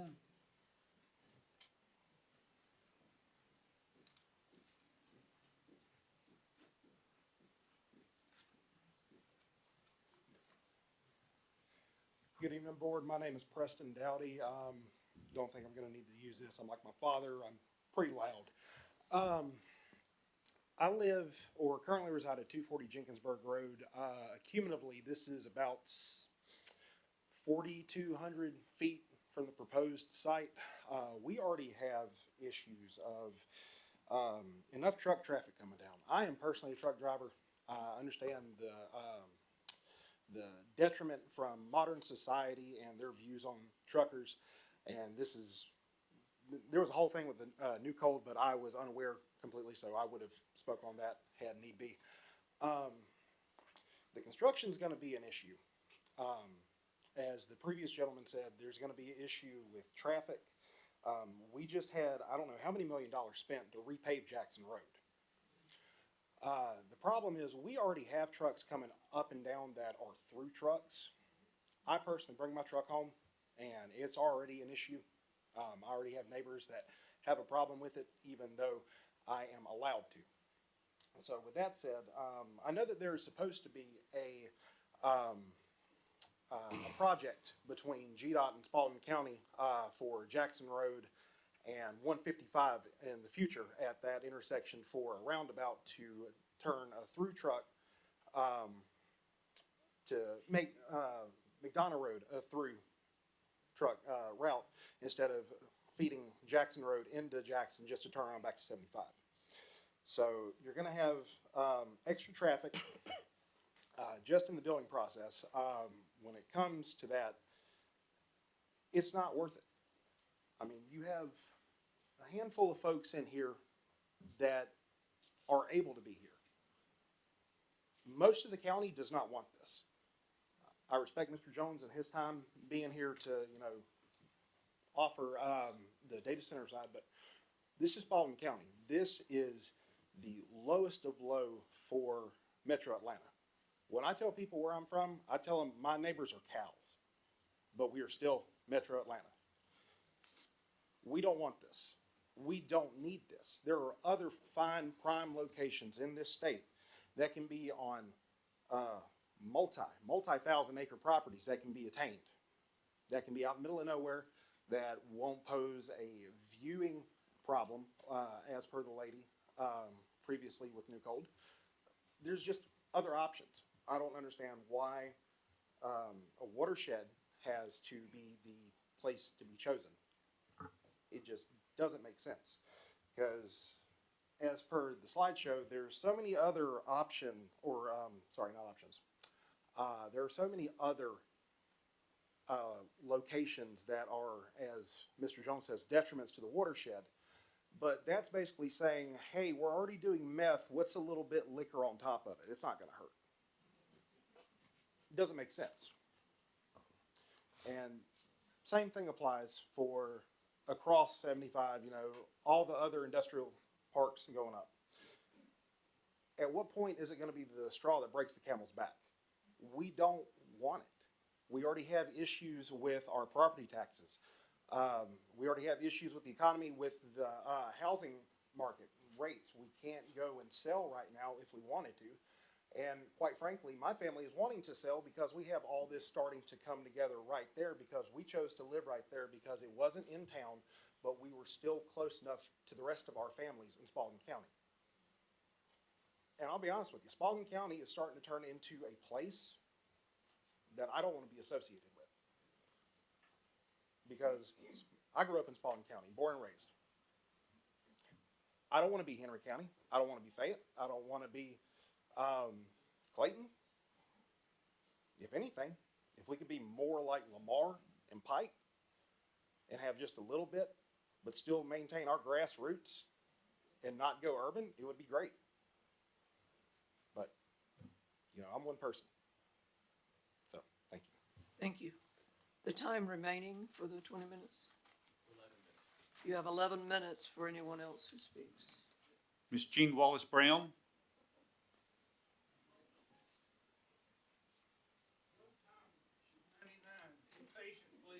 Yes. Give my LG.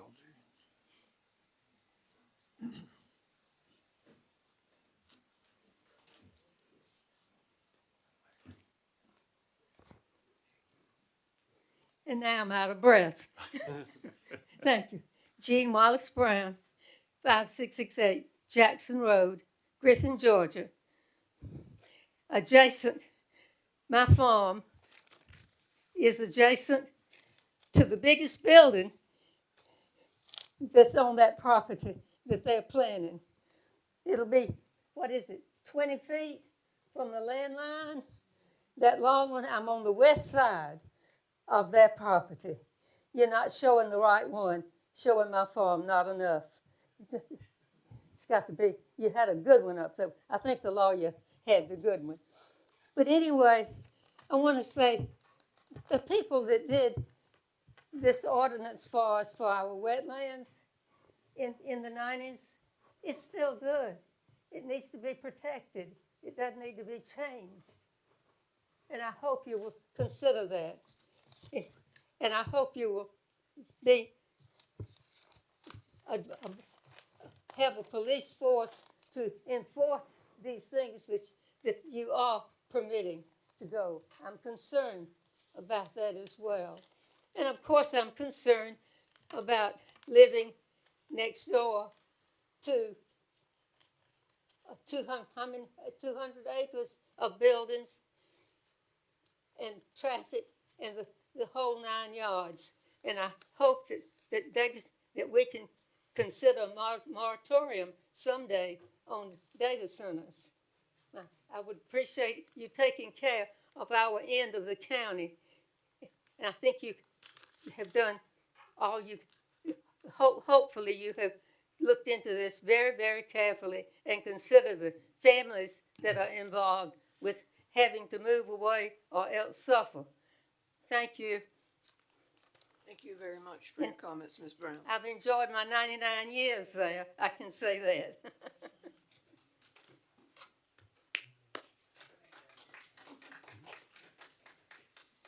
Mr. Ron Hoffman.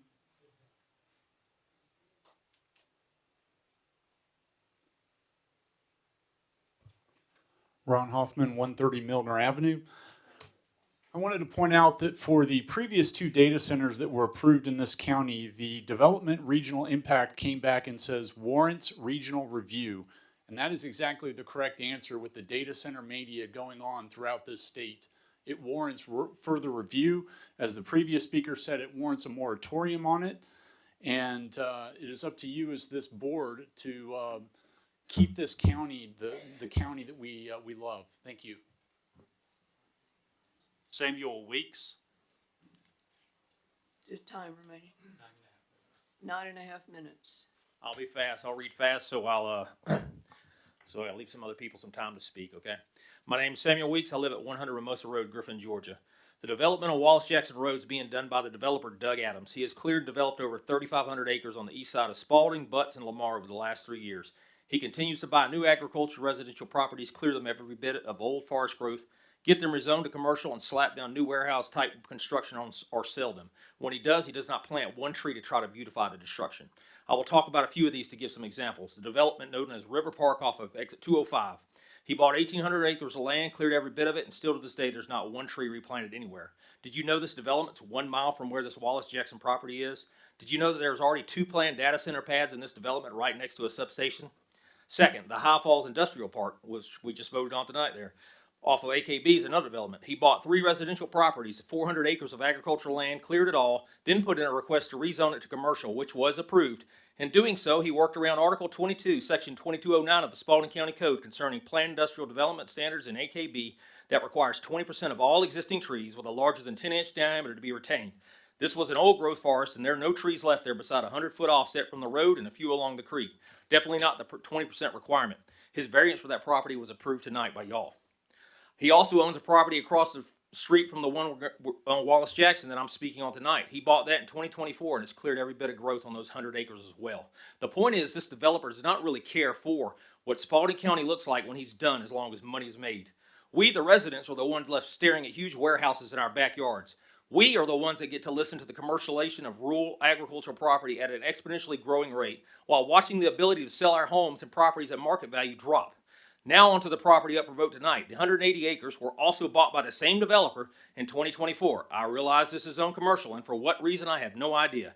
This is an S4 sensitive wetland area. Just a little over 60 days ago, the commissioners finally approved and signed new codes specifically concerning data centers, where they could go and where they could not.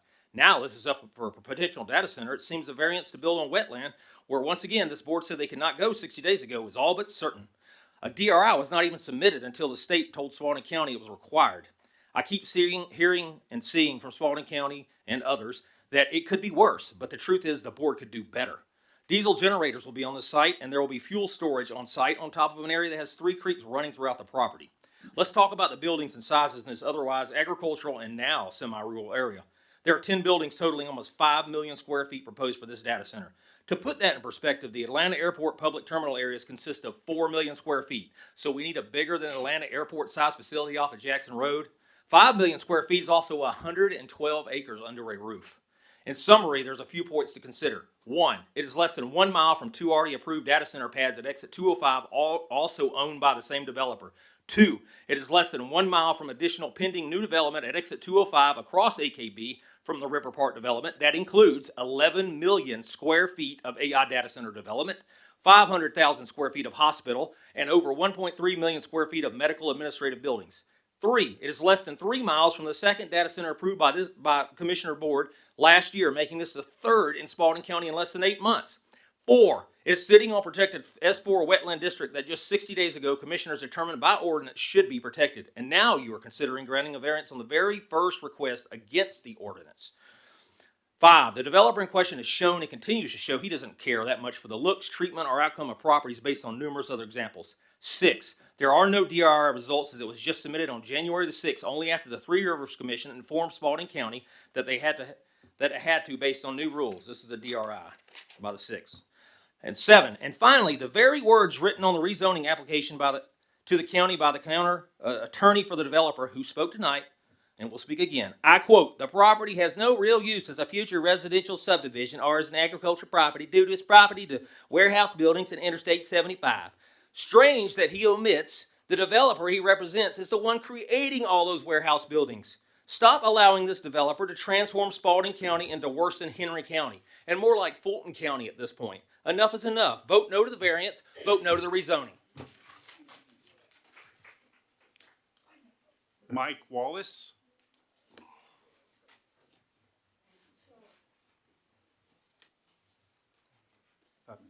Five minutes remaining. Mike Wallace, 371 Wallace Road, Griffin, Georgia.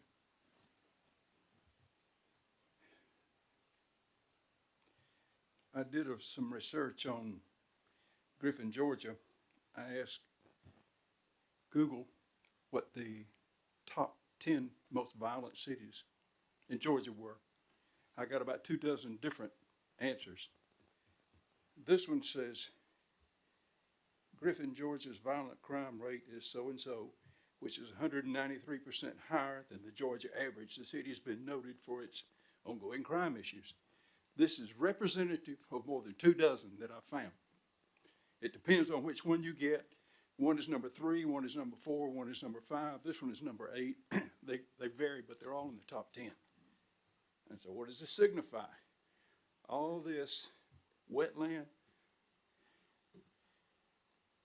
is like our children. I was a school teacher, 28 years, 20 years in Spalding County. The wetland is very much like our children. And what's going on with Spalding County in terms of violent crime and with the wetland are running parallel.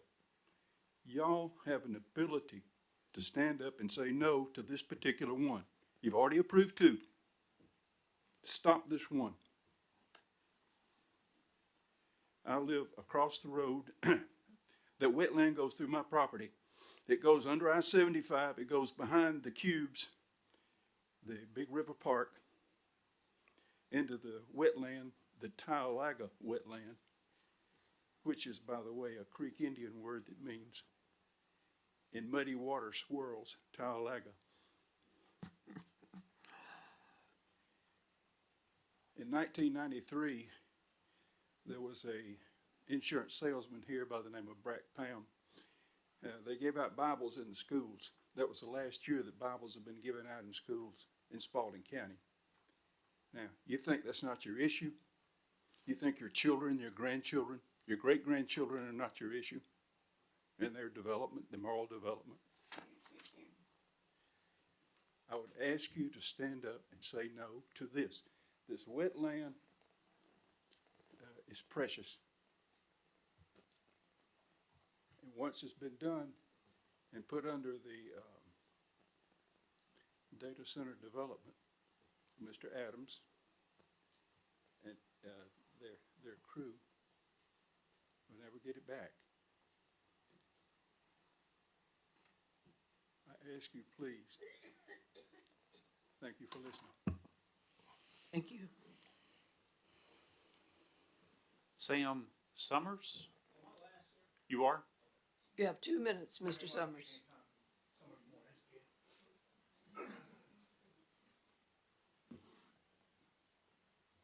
Two minutes. My name is Sam Summers. I own and live at 4550 Jackson Road. I moved here from New Mexico in 2022. I'm a defense contractor. I work in Atlanta. I looked at property everywhere from Buckhead all the way down to Pike, and I chose Spalding because Spalding had what I thought was integrity. There was no data centers, there was no warehouses, truck traffic was very minimal, and from somebody that has to drive into Atlanta every day, I appreciate coming back here to my property that's quiet where I can relax. Doing something like this, our property taxes are already high enough as it is. You know, a lot of people on Jackson Road are contributing a lot of money to this county, and people are going to try to sell and leave, and they're not going to be able to sell and leave, and they're going to become unhappy with living in Spalding. Ever since I've been here, I've worked 6 months out of the year overseas in East Africa, and then I come back here. And I've watched Henry County and Butts County creep further and further into Spalding County, right up to the line. There's apartment buildings being built on 155 heading to Henry. It's just changing a whole lot, and now I'm going to have to consider leaving too because I'm not going to have that peace anymore. That's all I had to say. Thank you. Thank you very much for your comments. Madam Chair, that's all who have signed up for this application. I believe you've got time remaining, Mr. 11 Jones. minutes remaining in your time. Thank you, Dr. Ledbetter. Madam Chair, Elijah, could we go back to the PowerPoint, please?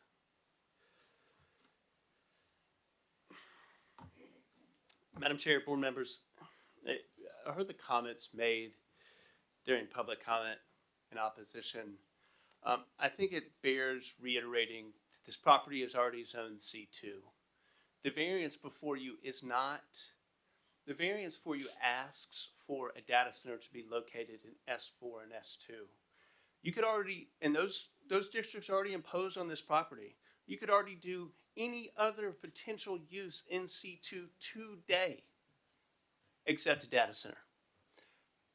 We're not asking not to follow the requirements or the rules and regulations and laws related to wetlands and watersheds. The only request before you with this variance is to vary the provision of your data center ordinance that says data centers cannot be allowed in those sensitive land overlays. But what can be presently allowed in those sensitive overlays is this whole list of other uses, which are more noxious and toxic and have more potential to harm those sensitive lands than the data center itself. We've laid out in the letter of intent submitted with the application, which is part of your agenda packet tonight, the various reasons why we've satisfied all of the requirements under the variance ordinance for that, for these variances to be granted. And why, one more question to address. Why is this property already zoned C2? Well, we got to look back to the comprehensive plan, which is decades old, where this area, as well as all of AKB between the city of Griffin limits and the county line, have been designated for decades for industrial development such as this. I don't want to stray too far into the subject matter of the rezoning or the special exception, but when we look at this application as compared to other industrial uses, it has higher paying tech jobs. It uses less road infrastructure than other industrial uses. It does not contribute anything to, it does not contribute any additional school population. It does not overtax or burden emergency services to the extent that other industrial facilities would. But on the other hand, what it does do is it contributes substantially to the economic tax base of the county in a manner in which an industrial facility of a comparable size would not and could not. There was some talk today about the DRI. First and foremost, and again, I don't want to stray too much into the rezoning of the special exception, your ordinance has requirements for things such as paving along frontages, or that's actually a staff recommended condition, or closed loop systems, all of which are laws, all of which we are going to follow. But back to economic development, the anticipated value as reflected in that DRI of this facility is $3.65 billion. That's the dirt, it's the building, and most importantly, that's the computing equipment inside. When you plug that into the tax assessor's tax calculator, that's an annual ad valorem of $51.6 million. That is the equivalent of an 83% increase over fiscal year budget for 2026. So as compared to other industrial facilities, this would add substantially to allow Spalding County to further provide exceptional services to its citizens. Now, I do want to say in closing, again, this application is not about following the overlays or following laws related to watersheds or wetlands. Those will be followed. This is just about whether or not you think a data center is appropriate on this property or any of these other uses which could be put on the property today as a matter of right. Thank you for your time. If you have any questions, I'd be happy to answer those. Madam Chair, board members, if not, I'd ask you to follow staff's recommendation.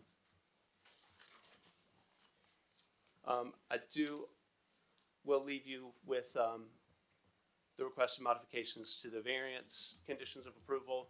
And again, I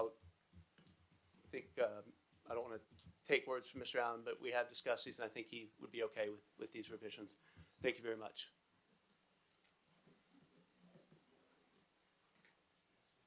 Are there any more speakers? There are no more speakers registered at this time. Do I have a motion to close the public hearing? So moved. I have a motion to close the public hearing and a second. All in favor, raise your hand. Opposed, raise your hand. There is no opposition. We have closed the public hearing. Mr. Allen, would you give us a staff report? All right, so this staff report will just center on the variance item itself, the S2s, S4s. We'll talk at length about that if you'll indulge me for a minute.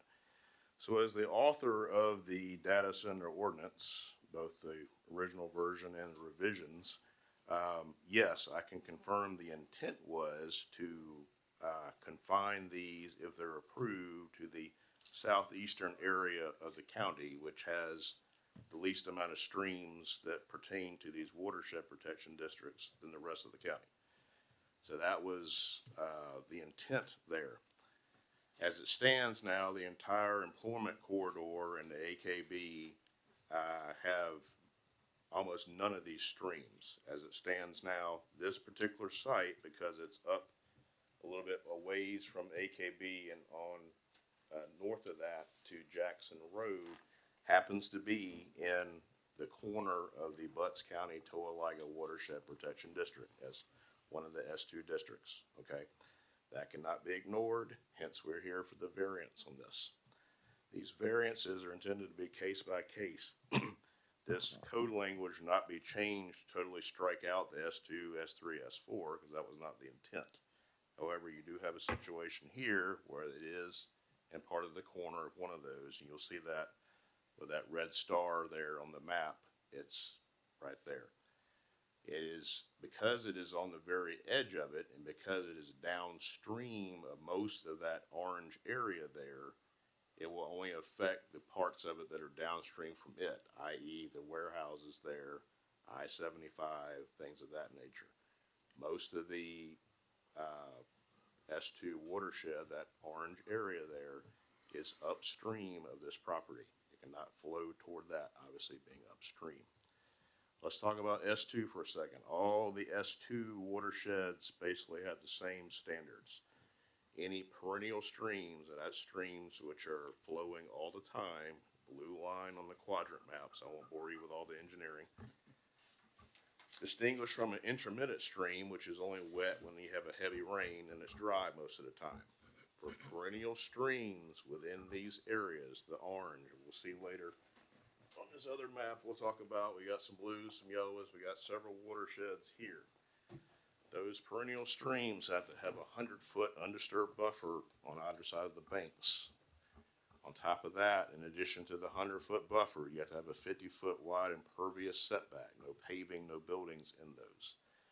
This plan, regardless of wanting to be included in the S2 districts, this plan already shows the 100-foot wide buffer and the 50-foot impervious setback. So it is already complying with the main standard of S2 and will remain so because that's in the approval condition should this be approved. I'm going to hold them to that and not magically strip away the 100-foot buffer and the 50-foot impervious. So this is already complying with the standards of S2. It just asked to be included as part of the S2. As far as the wetlands, yes, the S4 wetlands, it does speak of a map in there. However, as we all know, and the engineers know that will develop this, surveyors know this as well, the only way to accurately locate wetlands is a field location. You actually survey it when you survey the contours, property lines, everything about it. Those will be dealt with. Yes, there are wetlands on this property. They will be dealt with when they come into contact with a building, depending on their size. When I review the construction plans, if this is approved, when I review the construction plans, the Army Corps will be notified if they meet a certain size and a certain encroachment. It will be dealt with what's called a Section 404 permit. So these things will be, these stream buffers will be staked out, the wetlands will be located, and any ones that are encroached upon or potential to be destroyed will have to have that permit in place before done so.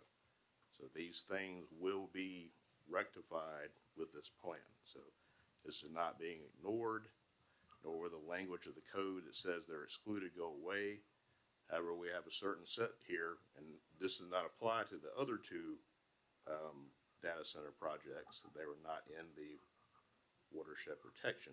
It applies to a small piece of this one. So we're addressing this with this variance. I want to be super clear about this. They're already going with the S2 standards in terms of the buffers and setbacks.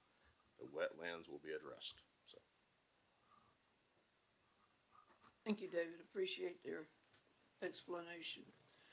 Members of the board, do you have items of discussion that you would like to bring forward at this time? Oh, and one more thing, I'm sorry, the C2 uses he's mentioning there, what I consider, and yes, it is at this current time, the way the code is written, it does seem to be in contradiction. However, the data center code, which is a lot newer than the rest of the zoning code and the C2 requirements, I intend for that to be step one. We will definitely address asset storage and things of that nature. Many of those that he listed on there and more will be excluded from the S2, S3, S4 districts when we fully update the code this upcoming year. So, sorry. I had questions, I guess, maybe for Mr. Jones back on that site plan. I don't know if he could address those. Mr. Jones, you come back. There you go. Yeah, this is the one that was prepared by Falcon Design Consultants, and it's just labeled sheet number 1. And it was in your presentation. Yes, that one. So could you explain all the shading areas and cross-hatching and show the buffers in there, please? Yes, certainly, Board Member Bryant. If you'll see the dark shaded area to the north that Eliza's showing on the screen, that is the only blue line stream, one of those blue line streams that Mr. Allen was referencing. Off that, you do have the 100, 150 undisturbed and then impervious setback. That's being complied with. that is principally those watershed buffers, which do come down from state law, and which with which the site plan does comply. Those other, the kind of dotted shaded area, those are intermittent streams, meaning they don't flow year round. It's only during heavy rains. It's, you know, what you might call a drainage ditch or gully or something like that. Those have a smaller buffer and setback, I believe 50 and 75. Mr. Allen can correct me if I'm wrong. And those are being observed on this plan. The other kind of snaking lines you see, that's topo lines. The ordinance does call for topo, so you can see that, and you can see how they kind of flow down towards those intermittent streams or those drainage ditches that you'll see. Board member Bryant, not to beat a dead horse here, but this, to Mr. Allen's point, the point I raised during my initial comments, this concept plan complies with the law with respect to watersheds and stream buffers and stream setbacks. Yeah, I just was trying to get an explanation. There wasn't a legend shown, and I wasn't sure what. So by my count too, there's 5 detention ponds on site. The site hasn't been fully engineered. Correct. But that's the engineer's Well, this is best preliminary guess. plan, correct. Yes, sir. So now, have any wetland delineations been taken yet? No, so the wetlands will be done at the time of construction plan. To Mr. Allen's point, when the engineers are engineering this site, they will actually go out and do that full delineation to make sure that they've captured everything and that the site is appropriately designed around them. Correct. And any concept of what buildings would be constructed first in a sequence?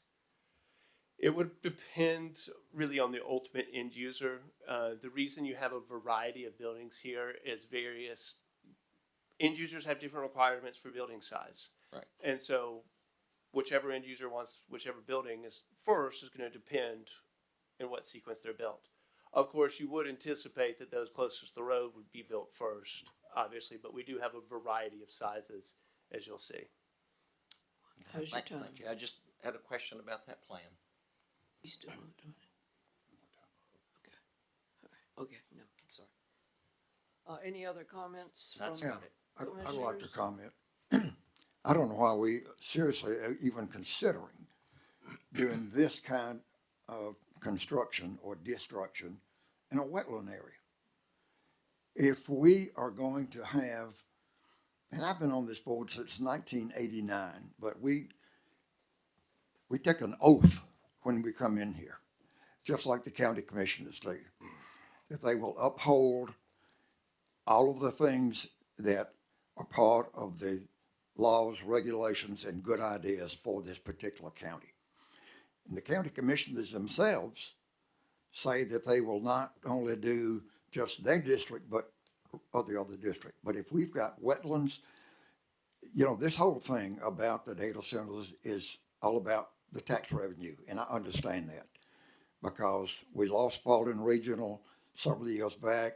It was about $900,000 a year in ad valorem taxes, and we need to make that up. But we don't need to do the whole thing with data centers, and particularly not in a wetland area. I mean, you're a good advocate for almost anything, Stephen, and I appreciate that.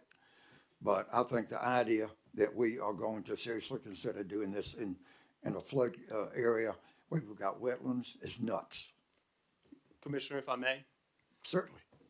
So it's not unusual to have wetlands on a developable site or a development site. That's why you have state laws and federal laws governing how those wetlands are impacted and how they're addressed. All those state and federal laws with respect to the wetlands will be addressed. If we didn't develop around wetlands, you would have a lot of parcels that are presently developed in Spalding County and elsewhere that remained undeveloped. I'm not asking you to allow us to develop inside the wetlands. I'm asking to develop a data center on a parcel that has some wetlands, partial pockets of wetlands. All the buildings you see here, they're not on top of wetlands. They are adjacent to them. I know, but they're in the area. It's a wetland area. Not the site, no board member. There are, if you'll see down by the road, and I know this site plan has a lot of lines on it, you can see down by Jackson Road, there is an area of wetlands at the head of one of those intermittent streams. We have proposed no development on that. We've actually designed around that. But why is it a concern then? Because your ordinance specifically says that there is, That's- so. That's what I'm Board saying, member, we if- need to go by the ordinance. If the ordinance is flawed, then we need to change it. But right now, if we go by the ordinance, that's a no deal. So if I remember, just by a hypothetical, if I had a 1,000-acre parcel that had a tenth of an acre of a wetland on it, under the ordinance as presently written, you couldn't do a data center on it. I don't A tenth know. of an acre would exclude the entire parcel, and that's Well- effectively what you have happening here. Okay, if we're talking about uses, maybe there is a reason that data centers were not listed on all of the other things. Candid, I'd rather have a car and truck sales shop than a data center next to me. The chair asked for comment. I'm just giving you a comment. Okay, thank you, board member. Thank Are you. there other comments from members of the board?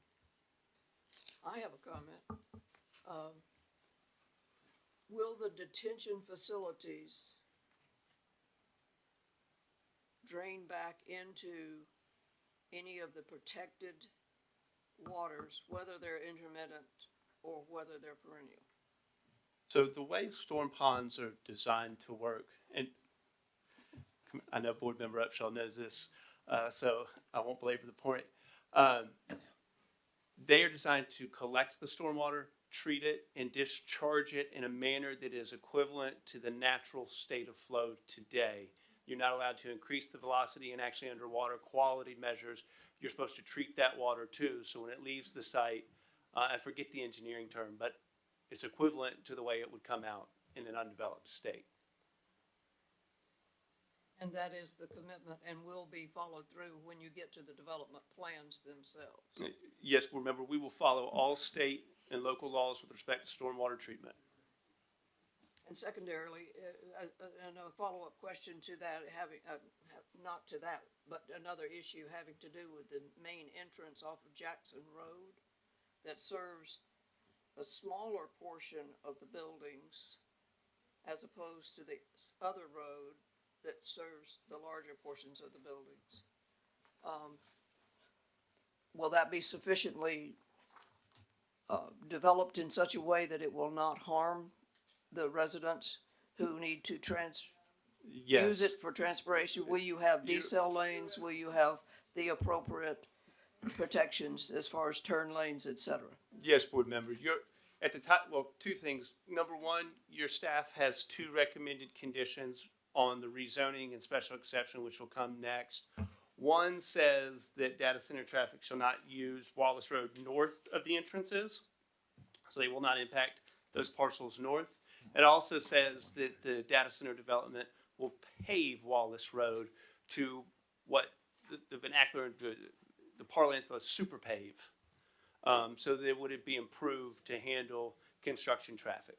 And the follow-up of that would be then the impact to the sensitive waterways would not be impacted by, would not be detrimental to the waterways in any way by improving that roadway in a way that's appropriate, but may have a negative effect. Has that been looked at as well?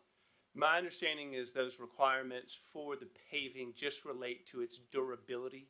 So like the width of the materials beneath the road so that it can handle construction traffic. It doesn't actually deal with the width or any other sort of construction aspects. But there are aspects that will require managing the water that collects on the road, and it has to discharge to a lower section, and if these are waterways, they are lower than that road. And I think that would be part of the land disturbance permit plan set, which Mr. Allen reviews, and it would also have to comply with your typical stormwater runoff rules, laws, regulations, ordinances. I call it to your attention in this regard, in regards to these wetlands issues, because we need that sensitivity to be aware all the way through the process. So yes, the land disturbance permit will be more specific, but we need to know now, if we take action on this, whether or not that's a commitment on the part of the developer. Yes, we will follow all the rules, laws, and regulations related to stormwater even with respect to road construction. Thank you. So all roads have crowns on them, which flow either one side or the other from the center line. And you have the drainage ditches, which occur with the entire repaving of Jackson Road recently. So, which miles and miles of paving. So they're designed to flow off the road into the ditches and be intercepted and go down to where they're supposed to go. So. Corrected flow. And then there's the floods. Yes, Yeah, Stephen, there's been mention of a 10-year build-out. Is that what the plan is? That's the anticipated build out. Yes, board member. Okay. And then most of this is, as we already mentioned, is right at the edge of the Spalding County and is flowing over onto Butts County. Has there been any concern raised from Butts County about flow on their side? We have not heard anything, no board member. The DRI is ongoing, so we will get comments from various agencies and areas around. And I think it's also worth noting, board member, that there is a substantial amount of industrial development in Butts County in the same watershed. any further comments from the members of the commission board? Thank you very much. We appreciate your input. Thank you. Do I have a motion?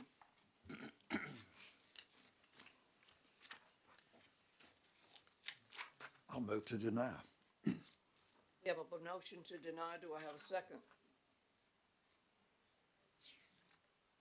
Failing to obtain a second, we will not have a vote on the motion. Do I have another motion? I'll make a motion to approve with the staff recommendations. The site plan and the comments made does meet with the variance requirement. All the buffers are shown and explained, and that's what the ordinance requires, and it does meet that variance in my mind, along with David's two conditions that were agreed on that were shown up on the screen. Is that correct, David? Yeah, I mean, there's some wording as far as The whether the wordsmithing, wetland is, perennial stream versus the yes, correct. wetland permits. So, It'll be held to the standards of S2 and S4, Correct. thank you. the buffers. So I have a motion to approve with staff conditions. Do I have a second? I second that. We have a second to the motion.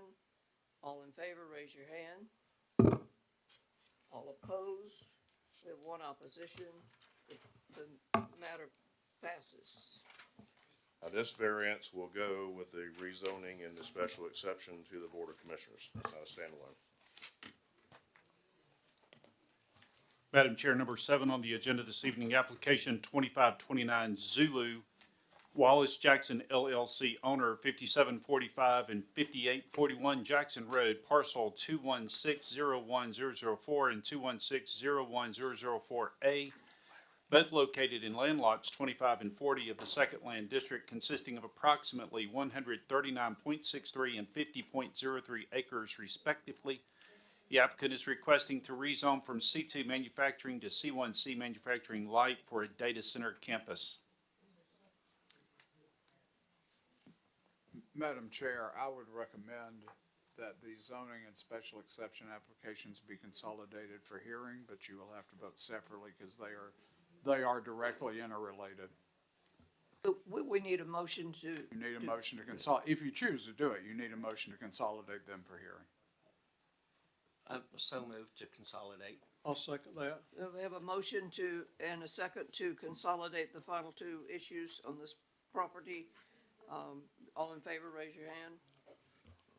That's unanimous and does pass. So if you would sound. I will please, sound number second. 8. Yes, ma'am. Number 8, application 2517S, Wallace Jackson LLC, owner 5745 and 5841 Jackson Road, parcels 2160104 and 2160104A, both located in land lots 25 and 40 of the Second Land District, consisting of approximately 139.63 and 50.03 acres respectively. The applicant is seeking a special exception for a data center campus.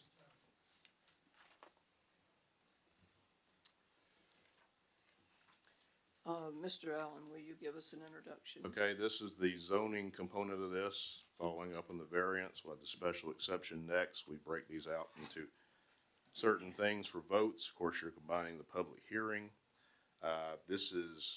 Was rezoned C2 manufacturing several years ago. It is now proposed to be rezoned down zone to C1C light manufacturing for the purposes of allowing a data center. The data centers are allowed as a special exception in C1C and PDD zonings. Mr. County Manager, would you like to go ahead and sound, since we have voted to combine the two, would you go ahead and sound the second? I did, yes, ma'am. Oh, you did, thank you. I'm paying close attention. That's okay. Sorry.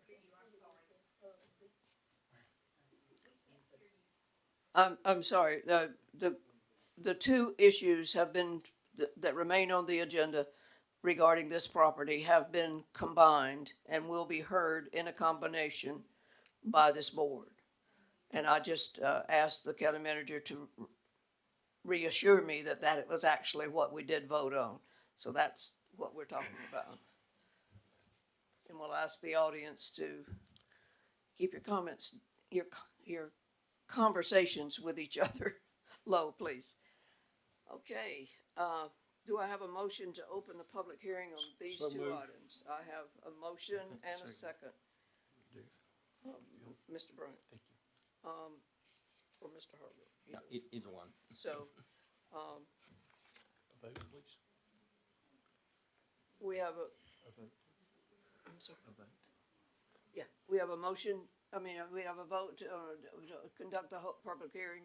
Do I have a motion? Please vote. Thank you. That's Thank you. unanimous, and so we will move forward into the public hearing. The applicant, step forward.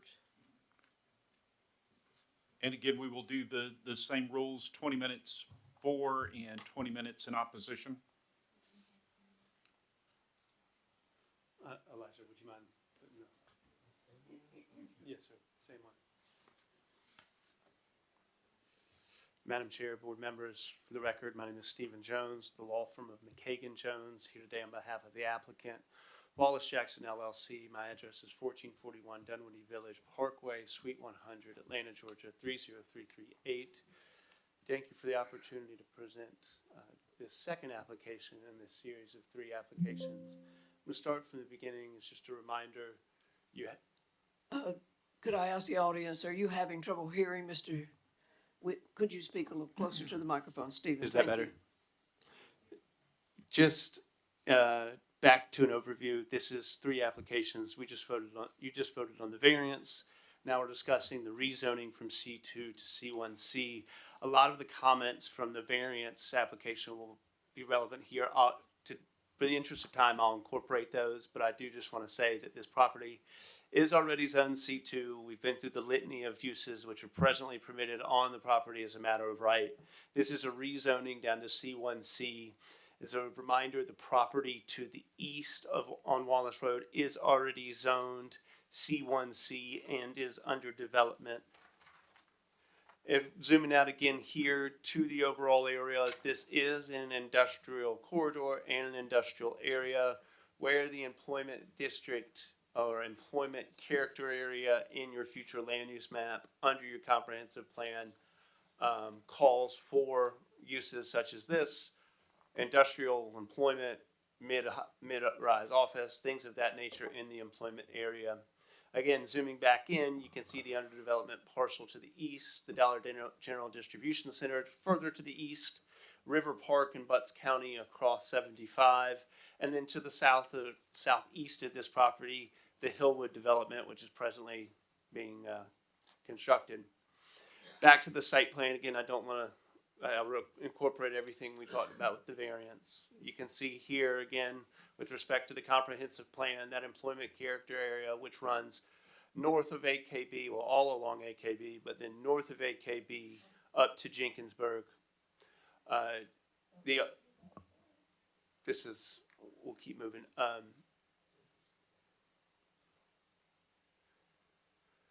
I do want to then again, reiterate the tax impact of this application under the DRI, which is ongoing. The estimated value of build out is $3.65 billion. That's dirt, building, and IT infrastructure, computing equipment inside the facility. That would be an annual ad valorem of $51.6 million per year. County's 2026 fiscal year budget was 61. At full build out, again, to Board Member Ballard's point, after full build out, that would be an increase in the annual fiscal budget of 83.46%. I do want to talk, and I don't want to usurp Mr. Allen's staff report, but Madam Chair, may I? I'm going to go through.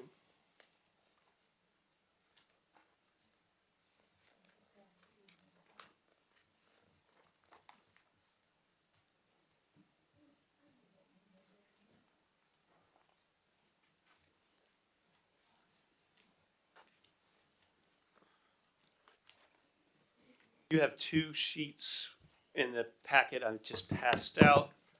Hopefully I can count. Got enough copies for everybody. The first is a clean version. This backside is a red line that shows the changes that we're going to be discussing, the staff's recommended conditions. The first page is the variance changes that you just voted on. Mr. Allen and I did have an opportunity to discuss these but before this public hearing. These conditions mirror the conditions that were imposed on other data centers prior to the adoption of your data center ordinance. So what Mr. Allen and I were discussing, and I think he's okay with this, won't put words in his mouth, but a lot of these changes that we'll go through are things that are already adopted in the data center ordinance. So for continuity and for consistency of regulation, anything that's addressed already in your data center ordinance, we don't believe needs to be a condition, because if the ordinance were to change for whatever reason, be refined for best practices, we don't want conflicting regulations between our zoning conditions and the ordinance itself. So as we go through this, a lot of these, again, are already addressed in general law. So that's why we'll ask they be stricken. But first and foremost, there is a condition, number one, which would limit the use on this property to a data center campus. If you remember our discussion earlier, this is a downzoning, so we're going from C2 to C1C, which has much less intense uses permitted than are permitted on the property as a matter of right. Because it's a downzoning, we don't believe it's appropriate to limit the uses. When you were voting on other data centers, you were going from agricultural or residential zoning districts up to a C1C. When you're coming down to a C1C, we think that that's a different change. So in other words, when you were going from an ag zoning or a residential zoning to a C1C, there was a concern about the use and that whether or not the other uses in C1C are appropriate.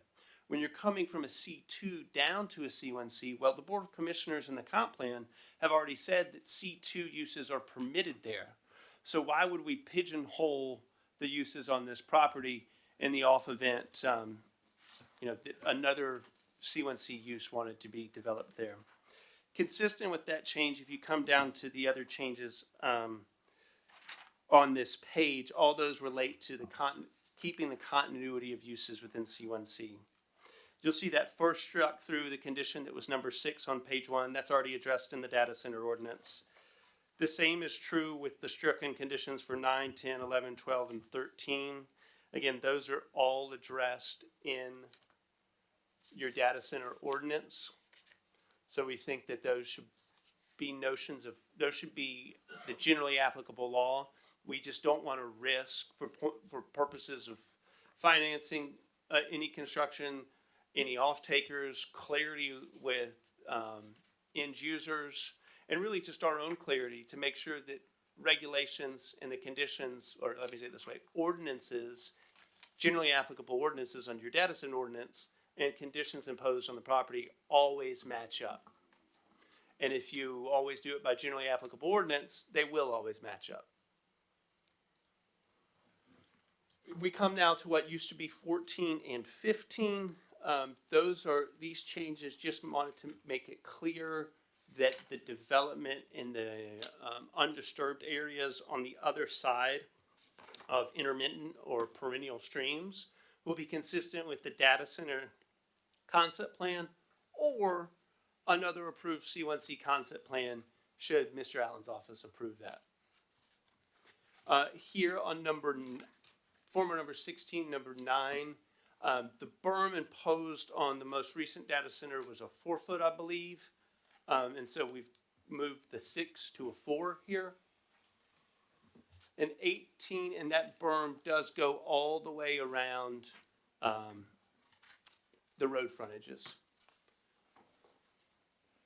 One thing that we do want to point out is you've had in other data center applications a reversion clause.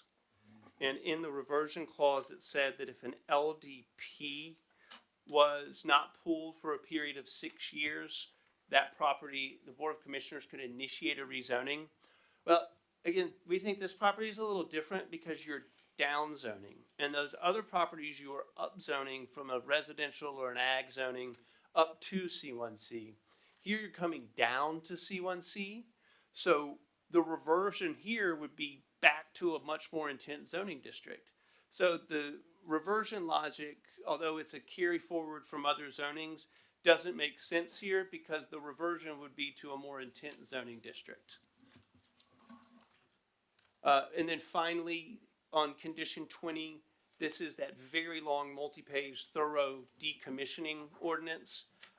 Again, we're not asking you to change your decommissioning ordinance. We're just saying this condition is already part of the data center ordinance, so it doesn't need to be a separate condition.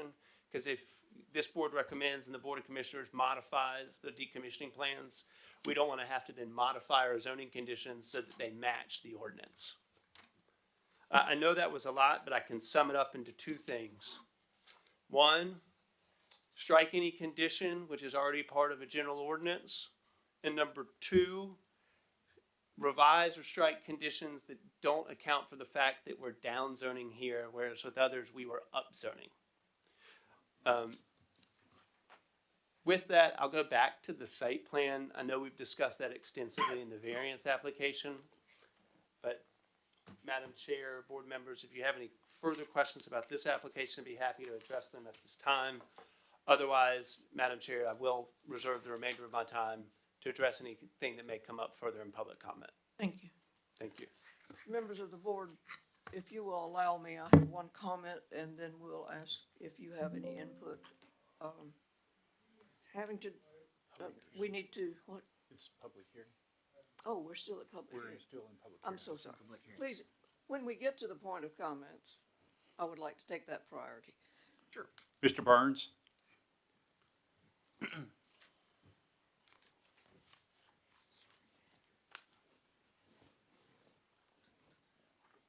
Thank you. Greg Burns, 5451 West McIntosh. Again, my comments are about the process that we are observing tonight.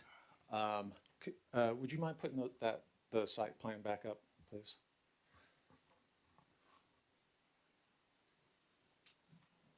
Back up. There you go. Thank you. It has not been very long since we've seen 2 of these applications. This is the 3rd one. As I pointed out before, the details here do not match what this board has required in the past. What I see here are squares. I don't see elevations. It says nothing about how they get there. If you look at the scale, most of them are about 1,000 feet long. That's about a 1/4 mile long each. The way it's drawn here just looks like they're just going to be dropped in. But as is clear in the DRI, this is a 10-year project. It does not take into account all the construction, land movement, things that are going to happen over a 10-year period. We've required that in the past. And so again, I am pointing out that the commission is not adhering to your own standards. Another thing that is not here, we've had lots of discussion about power supply in the past. We have not heard that tonight at all. And in fact, if you remember on the first application, a big deal was made of the fact that there were power lines already going over the property. I don't see them here. I don't know. I mean, it's kind of hard to, we don't even know how much power this is going to require. We can guess based on past applications, but as you know, power is a source of great consternation in the state. Generally, I mean, Georgia Power, the PSC acknowledges there is not even close to enough generating capacity for all these data centers. And honestly, and Mr. Galloway can weigh in on this, they don't know where it's going to come from. Most of the things that I've seen lately are people talking about miniature nuclear plants because there just is not enough way to generate that power. Again, my criticisms are about the process here that is not being followed for the standards that Spalding County has already set. It creates a dangerous precedent, a slippery slope. You've already allowed the variance. That variance means that Mr. Jones could come back and want to put a data center anywhere in the county because you've just taken off the S2, S4 overlay, which covers most of Spalding County. So again, I want you to would like to reconsider and stop it here. Thank you. Thank you. Preston?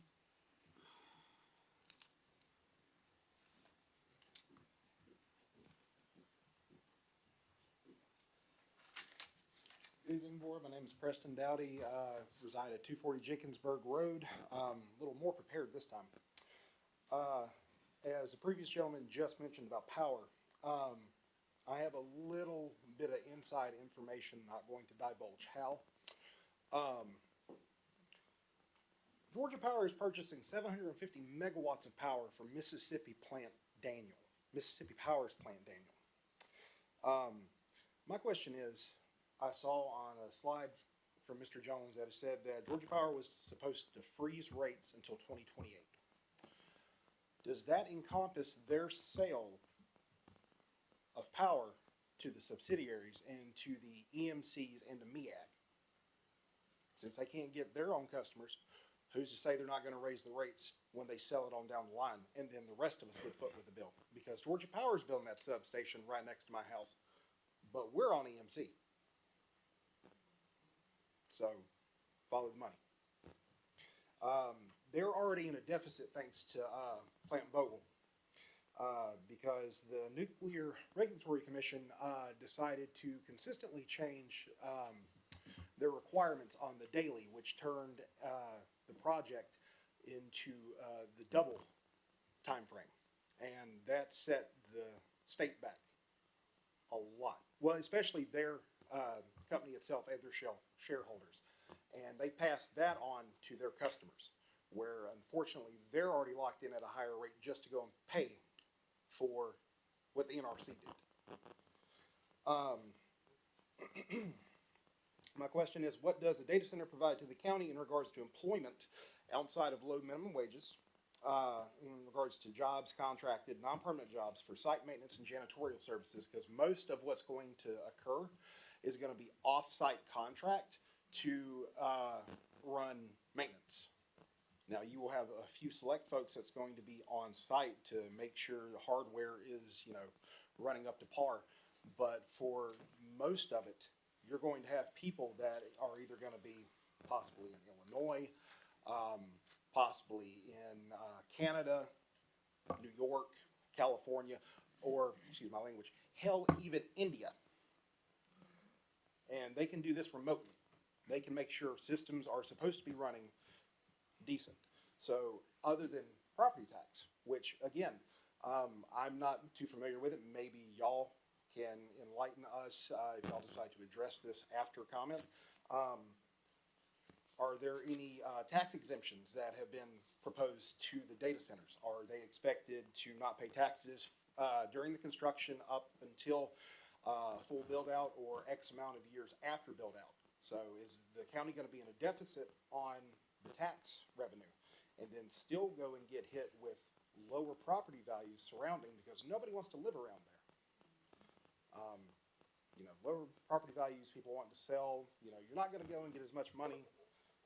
Again, I don't know if that is the case, or if y'all are expecting the developers and landowners to automatically, still pay their property taxes. I'm assuming that handshake agreements are done to where they won't have to pay taxes until something is done or to a certain amount. because of X amount of dollars that it will be promised.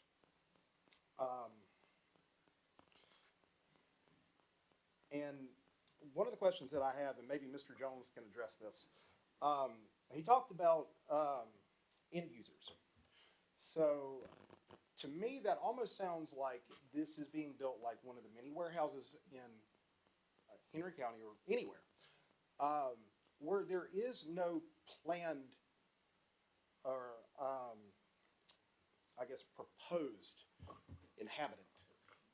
They're just going to build it, and they're going to hope that somebody like Microsoft, Google, Amazon, one of the major companies decides that they want to lease, rent, or own the space or their services. So if there's not an end user, what is the point of us agreeing to go ahead and let them build on property that y'all already agreed to, minus Mr. Harris? I appreciate your opposition.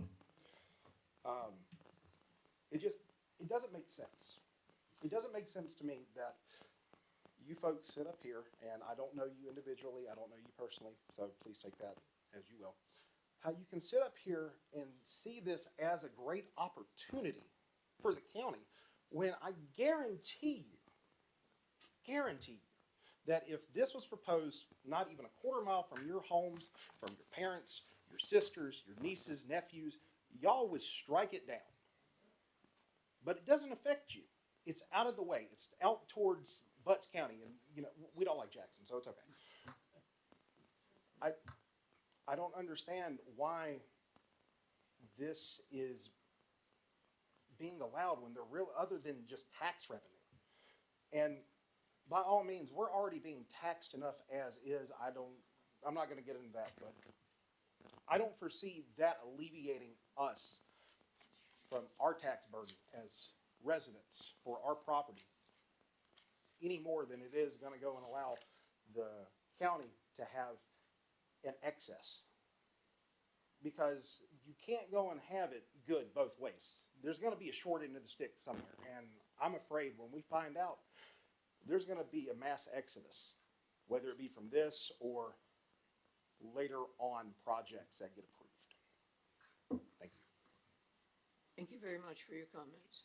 Mary Braun.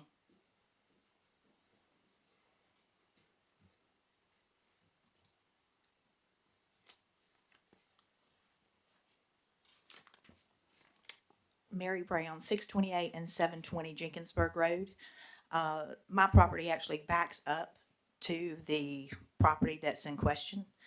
I'd like to thank Mr. Allen and his team for all the research that they've done and the information that they've brought forward, so I do appreciate that. All of this stuff about data centers makes me think of something that most of you people are too young to remember, but a few years ago there was a thing called Beanie Babies that was going around, and everybody was trying to get Beanie Babies. People were knocking each other down in the stores trying to get the next big Beanie Baby, and now they sit in people's attics. You see them at estate sales, and they're not worth anything. And that's what I feel like these data centers are. We've been through years and years of all kinds of computers and everything else, and we've never needed data centers. Now all of a sudden, every county is knocking each other down trying to get the next big zoning for a data center. In 10 years, are these data centers going to be sitting empty and not worth anything? So I ask you to think about that. And I know everybody says I don't want it in my backyard. This really is in my backyard. Mr. Wallace that was here previously, it's in his backyard. So I ask you today, if you think about it, would you vote, as the previous gentleman said, if this was going in your backyard, touching your property, would you vote for it? Would you vote to pass it? And I ask you to think about that when you vote tonight. Lastly, I'd like to suggest possibly putting this on the ballot, let the citizens vote to see if we want data centers in Spalding County. And there's a thing that people say when you don't want something, you just learn how to say no. I have a hard time telling people no. But I'm asking you guys to look out and say, no, we don't want it, we don't need it here. It's just something that we need to do more research. I know Dr. Ledbetter has done a tremendous amount of research, and some of the other commissioners have, but I ask you to postpone it, put it back, especially in that area, especially with the rezoning or the rethink variance that you did for the wetlands. Thank you very much. Thank you for your comments. I believe Miss Jean Wallace Brown has left. Mike Wallace. Thank you. Sam Summers. Antoinette and Eddie Jackson. William Slaughter. He's still here.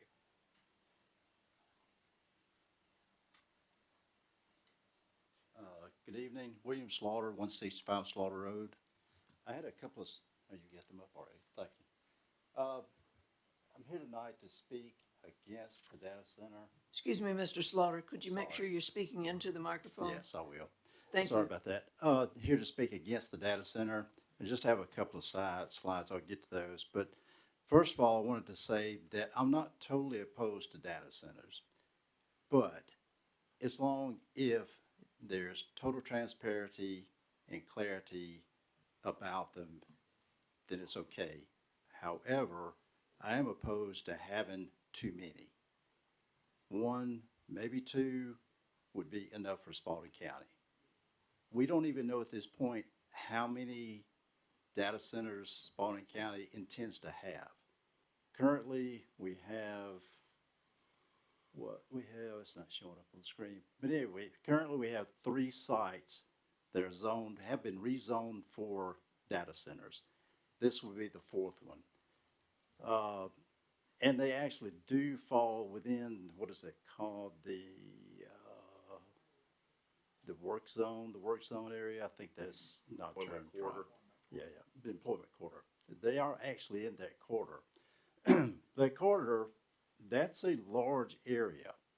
What's happening now is we have developers and lawyers come in basically dictating where these centers are going to go. That's not the right way to go about it. We should determine, not pinpoint it's going right here on this dot, but within that corridor, areas that we know is not going to have a negative impact to our county. If we have those areas designated where we want them to go, developers come in, it fits our model, done. But with that, we need to know how many do we want. And right now, nobody knows. And that's why people show up to these meetings, because they don't feel like they're being listened to. Some people don't want them at all. Some people are okay with a few like me. Few, when I say few, I say 1 or 2. But we don't know where the county leadership is going with this. And I like the comment that Mr. Harris said about you have a duty to basically take care of the best interest of our county. All of our elected officials, that's your duty. The way to do it is to be proactive and determine this is how many we want, this is where we want them to go. Developers come in, this is where you can go, this is where you can't go. It's easy, done. Okay, so one other concern of mine is currently there's a huge electrical substation that's being placed outside of the employment corridor, or whatever the term is. So, I don't know that it's actually connected with the data centers, but it didn't happen until all these locations started getting approved to have data centers on them. So you put 1 and 1 together, you get 2. So in my mind, that's a cause and effect that happened. We approved those. A lot of talk about data centers. Georgia Power comes in, puts in a huge 100-acre substation, and they've purchased additional property as well. So, gonna cut it short there. Oh, the next slide, please.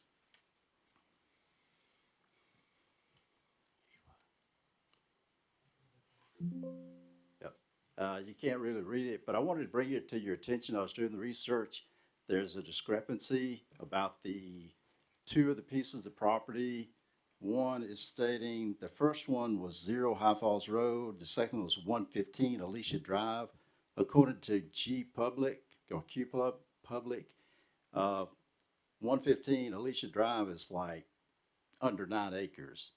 So I don't think that's correct. I think it was meant for the larger tract to the east of that property, but in the minutes and in the agenda, it actually says 115 Alicia Drive, so maybe something you want to look at.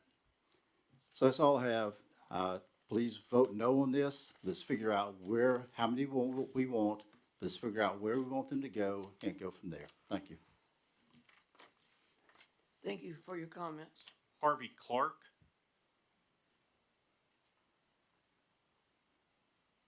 Madam Chair, that's all who have signed up this evening to speak. I believe Mr. Jones has time for rebuttal. Mr. Jones? How much time does he have left, Eli? 9 minutes? Good, I might need it all.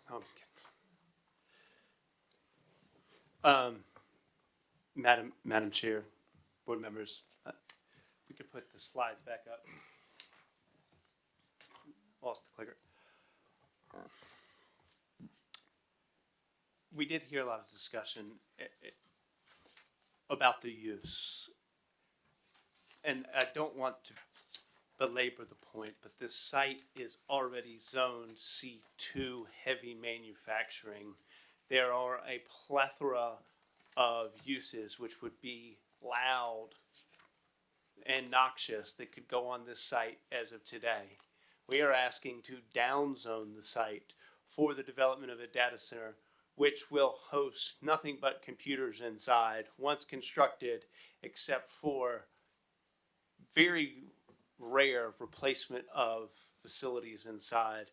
You're not going to have an influx of daily trucks. You're not going to have the same amount of employment traffic that you would to the area. But to the point of employment, the vast majority of the jobs that are created by data centers are highly skilled, highly paid. One gentleman said, well, it's only going to be janitors and site workers. Actually, the converse is true.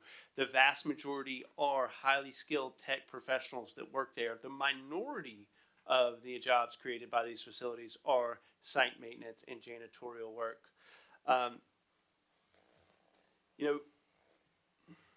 There was also some discussion about power consumption. This board is highly educated on that from past zonings.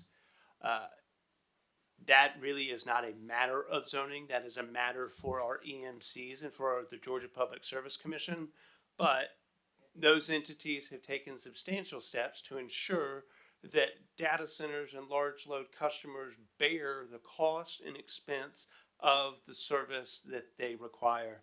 In fact, the Georgia Public Service Commission recently adopted a rule, I guess it's been about a year now, that large load customers like data centers will bear that cost. And so that is a tremendous, Mr. Bryant knows that better than all of us. That is a tremendous step forward and a tremendous assurance that large load customers will bear the cost of their service. So I ask you, again, to follow the comp plan, which has designated this area for decades for employment, and to downzone this property from C2, the most intense zoning district in the county, to C1C, and to do so with staff's conditions, as we've discussed with the modifications tonight, and those modifications being that it's not limited to a data center use, it's all the C1C uses, because we are voluntarily downzoning to C1C, and to strike any of the conditions which are already restated in a matter of generally applicable law under your data center ordinance. Madam Chair, Commissioners, if you have any questions for me, I'd be happy to answer those at this time. Again, we appreciate your consideration of this application. Thank you. I do have some questions, as I indicated before. If it's at your will, it's okay for me to proceed. Sure. Close your public hearing Would you like first. a public hearing first? Let's close the public hearing. Motion. All in favor? Have a motion to close the public hearing. All in favor, and a second. All in favor, raise your hand. Thank you. That we are closed. The public hearing is now closed. So our discussion from the members of the board. I have two questions. One has to do with your edits. I haven't spoken to David's, but I will do so in a second. Regarding number 9 on page 3 of 9 in your packet, that has to do with reducing the buffers as spoke on this property as compared to those previously approved, and you're requesting that it be reduced to 4 feet.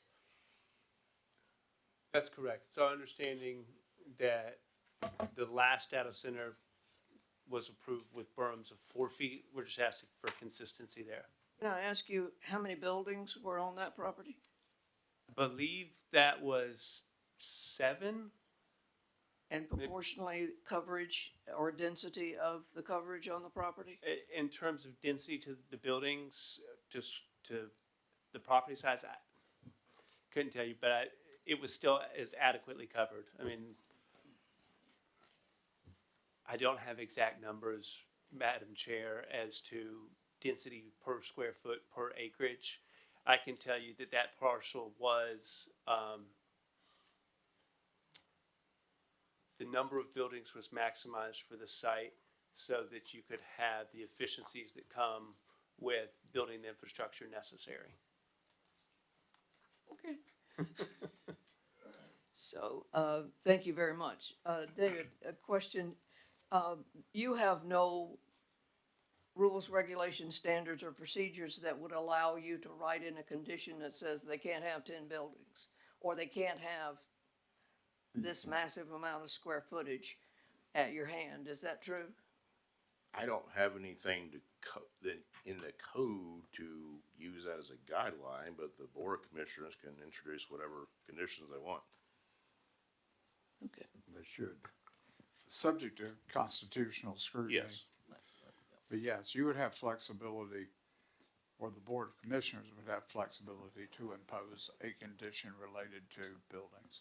It's not part of our written standards, so. As our actions or recommendations to the Board of Commissioners, it would be up to the Board of Commissioners to either adopt or do not, or disregard any comments that we bring forward having to do with these two petitions, not the variance, but these two. Well, actually, with regard to all of them, because under House Bill 1405, the variance becomes part of the zoning decision. But it would be a decision of the Board of Commissioners, that's correct. Well, thank you. That addresses my questions. Any other questions from members of the board? Just with the material that was handed out for the suggested modifications, have you had a chance to review that, David? I have, yes. Any heartburn that caused you? No, most of it is centered around reiterating what the ordinance already says, so that can be accomplished with one condition to follow the ordinance. I get that. The first one, I didn't get at first, but I get now because, as he said, you're down zoning, so of a reversion, you don't want to revert back to something more intense, so that's fine. However, Bill, the Board of Commissioners could initiate an action to zone it to a constitutional class if the property had sat there for a long period of time and did not appear to be going to be developed. Now, but that would be, there is no automatic reversion because that would be a zoning decision that would require a public hearing. But they could initiate the application for a constitutional zoning class. Because I guess my question is. This is a unique case in the fact that most reversions revert back to something less intense. This would actually bump up, which is almost unheard of. That's correct. Right, which would be the in concept, wrong way. Correct. Right. Or in my mind, the wrong way. Correct. Go back. Okay. To call it reversion would do that. We might need to play with that the Board of Commissioners would have the right to do a zoning change on it. But they've got the right to do that today. Sure. Well, and so my question, I guess, or That no longer applies to this because like the most recent one, the second one that got approved most recently, that was, and really the first one too, that was AR R2 mix.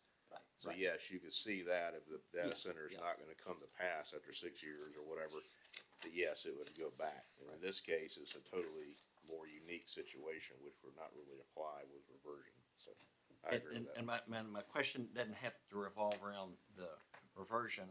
I mean, I'm glad to see that removed anyway. I've never been a fan of 6 years holding the property, but it sounds like this is for a data center if it comes, and if it doesn't come, I still want to develop as a C2. And we've got the water muddied up with everyone thinking it's going to be a data center. And I understand of trying to cover your bases, but it seems like to me that the data center maybe is not as firm as maybe the first two. And well, just in case, we still want to do C2 there. Well, it'd be, if you Instead of a approved data it, it'd be C1C, which would be lighter manufacturing than the C2. Well, I understand that, you know, assuming that we did it to the C1C as requested. Right. But I'm kind of confused as, well, I want a data center on a C1C if it comes. If it doesn't come, I still want to do other C1Cs. So it's, I'm just thinking, if it's data center, understand that, but, oh, it could be another C1C later. So, Board member, if I may. sure. Due to non-disclosure agreements that Wallace Jackson's not at liberty to say, but they are in advanced discussions with an end user, so that's not the case. But from a constitutional perspective, we think that taking a down zoning to C1C, you should not pigeonhole the use, especially when you've come from the most intense zoning district. That's really that's the caveat there. Madam Chair, to your question, and I'm sorry, I wasn't meaning to be disrespectful staring down at this. I was trying to answer that question. The 585 which was North McDonough and AKB, was 127 acres, which is about 5.5 million square feet of dirt. And that was exactly 4.92 million square feet of building. Here, conversely, we are 243.6 acres, which is 10.6 million square feet of dirt, but we're much less. We're a total of 6.5. So whereas 585 was almost 100% one-to-one ratio of dirt to building square footage, we're about 10 to 6. Does that make sense in terms of density? Thank you very much. That's exactly what. I was trying to crunch the numbers over here, Madam Chair. I can't say. It's a little difficult. All right, if I could, Stephen, I can appreciate the fact of what you're saying, we're going from the C2 to C1C and kind of lock it in with that. I think that's makes sense and a good move. I guess the thing that I need a little clarification on, so the next item that we'll be looking at is asking for a special exception for data centers. Now, I see in here, in your red line addition, we're kind of changing up some things. You want to say from the data center, which I take it to be this whole big project, to any data center that you have in mind that, as you mentioned earlier, maybe that back beyond the creek, if you decide not to put the data centers back there, you could use it for some other C1C purpose. So are you now saying that you're going to look at every one of those buildings as any, or just the areas that's kind of laid out there? How do you differentiate that? We were trying to future-proof the conditions, Board Member Ballard, to your exact point, just to say that you've got C1C zoning, so you have a list of permitted uses. Should this board recommend approval for, and should the Board of Commissioners approve the special exception, then you get data center added to that list of permitted conditions. We were just trying to draft the conditions to capture Mr. Allen's intent, but make it broadly applicable to C1C with the additional special exception. Okay. I think I understand that. comments from the members? I just gotta say, personally,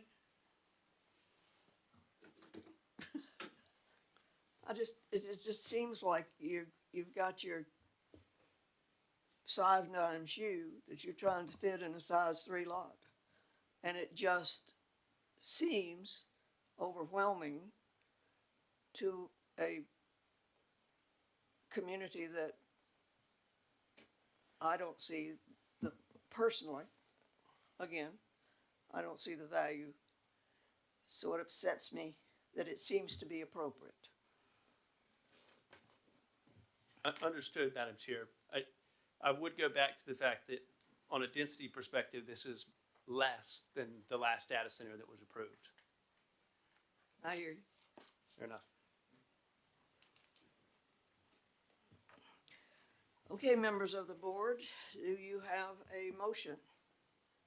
Yeah, I'd like to move to deny. We have a motion to deny. Do I have a second to deny?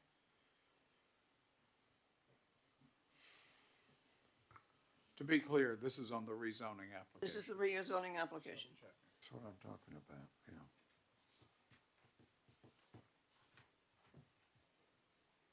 Hearing no second, is there a follow-up motion?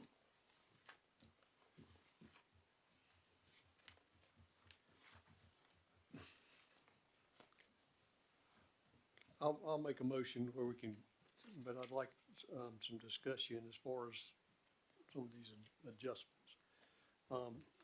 Would make a motion to approve based on, staff recommendations as initially laid out, and unless David can come up and tell us more details as to the changes. And I will second that. We have a motion on the table to approve per staff's recommendation, and we have a second.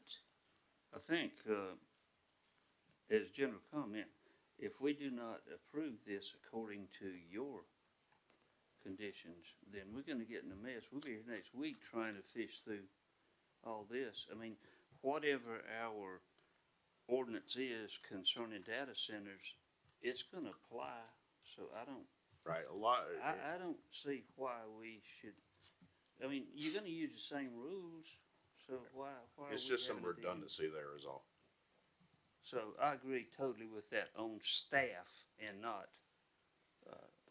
this. And that's why I was wanting to know, I mean, like I say, I think there's the redundancy there, but Yeah. I guess the fact that, I mean, I would like to have gotten these changes a little ahead of time, would have been nice to be able to review them and go Agreed. through in detail. Right. But I know that you've already gone through and looked at your side of it, and again, I would be willing to say that we could also look at and take out the redundancies and work that out, if that's okay, but I don't know that we can, do that right tonight, because it's thrown on us. So the only one I see that's actually a design standard that changed was that height of the berm. The rest of them is pretty much redundancy and wordplay.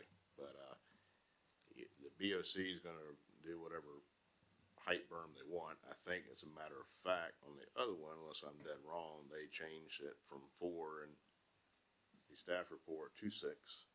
So they can do whatever they want. But in terms of design changes, that's the only one I found with his version versus mine was the height of the berm. That's it. So the rest is redundancy and things like that. So it's not as concerning as you think as far as changes. Right. So You're good with all that? Well, any redundancy in the conditions can be worked out before it gets to BOC. Sure. Right. And I think that's probably about 85% of it. And when I say redundancy, Bruce, what I mean is the written condition is somehow different or restates what's now in the ordinance.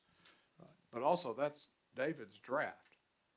So you know whether or not your conditions are consistent with the ordinance you drafted. It is true that I tend to go overboard with some of the writing of that, but it is a great many of those are word for word what's already a standard in the ordinance.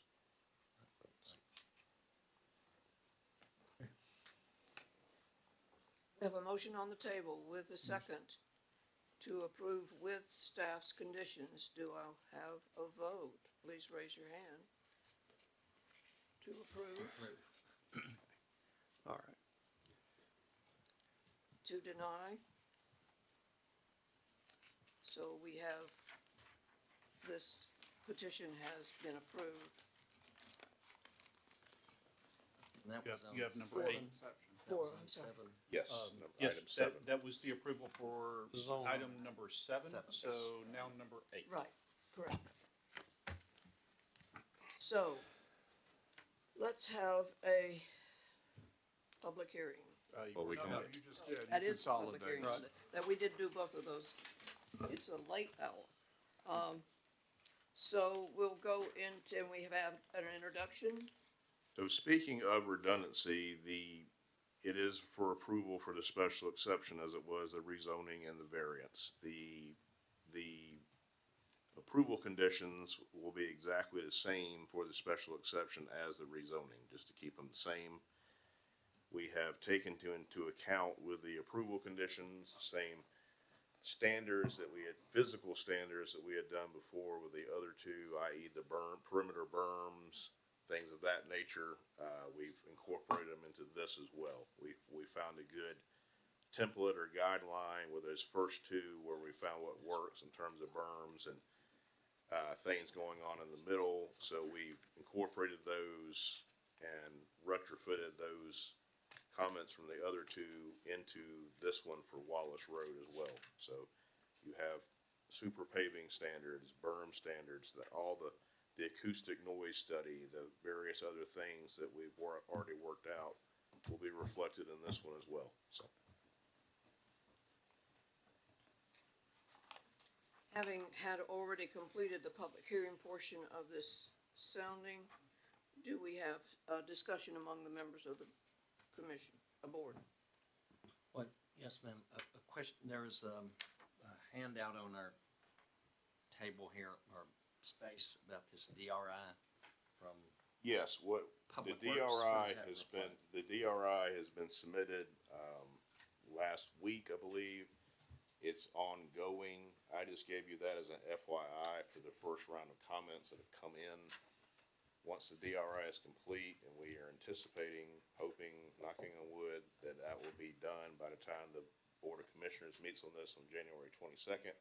We will have all comments.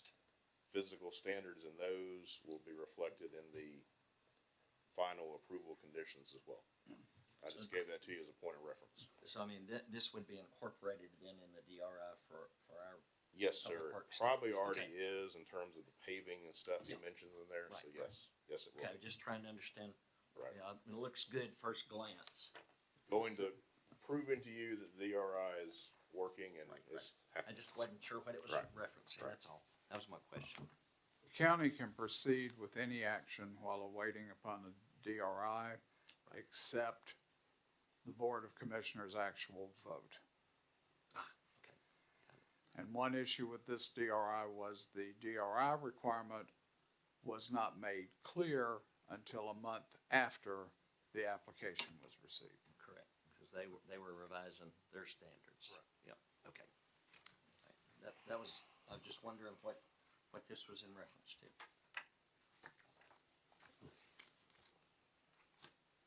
Are there any other comments from members of the board?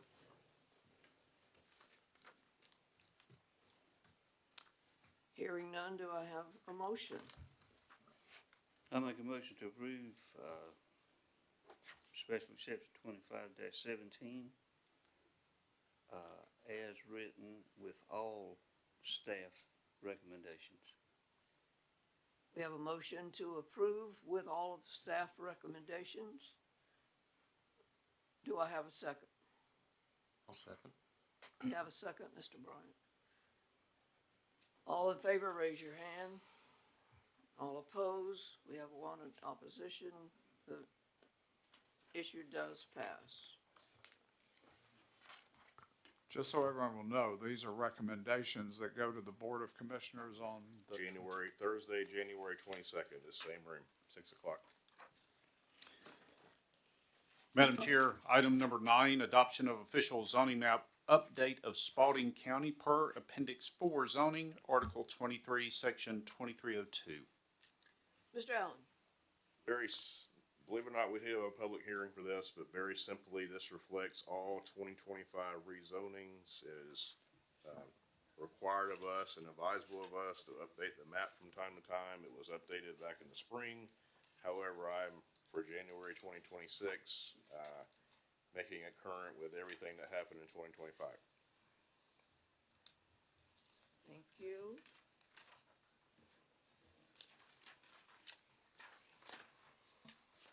Do I have a motion to open a public hearing? So moved. I have a motion to open a public hearing. I have a second. All in favor, Bruce? All in favor, raise your hand. All opposed? There is no opposition.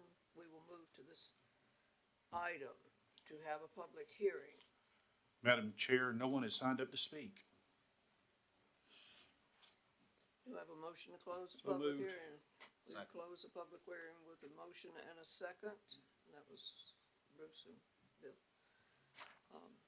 All in favor, raise your hand. The public hearing is now closed. Let's see, where can we, any discussion from, is there additional comments from staff? No. No, once approved by the Board of Commissioners, the large size map will be for reference in the Community Development Office. Discussion from the board. And just since I'm still kind of new, is this done every year, David, or is? It should be, and it actually should probably be done twice a year, or maybe 3 times a year. But Okay, all right. Thank you. Further discussions? Hearing none, do I have a motion, let's vote on, Have a motion? Do you have a motion? do I have? Make a motion to approve, Madam Chairman. Right. I'll second. We have a motion and a second to approve. All in favor, raise your hand. All opposed? There is no opposition. This item passes. Madam Chair, item number 10, adoption of urban proximity overlay map of Spalding County per Appendix 4 zoning, Article 4, Section 413. Mr. Allen? Okay, this is our second map of the evening. This is, we looked high and low to see if we had an adopted copy of this to our knowledge. Well, according to this, it was adopted in 2009, last time. I can find no record of that actual map, so out of abundance of precaution, we're doing it again.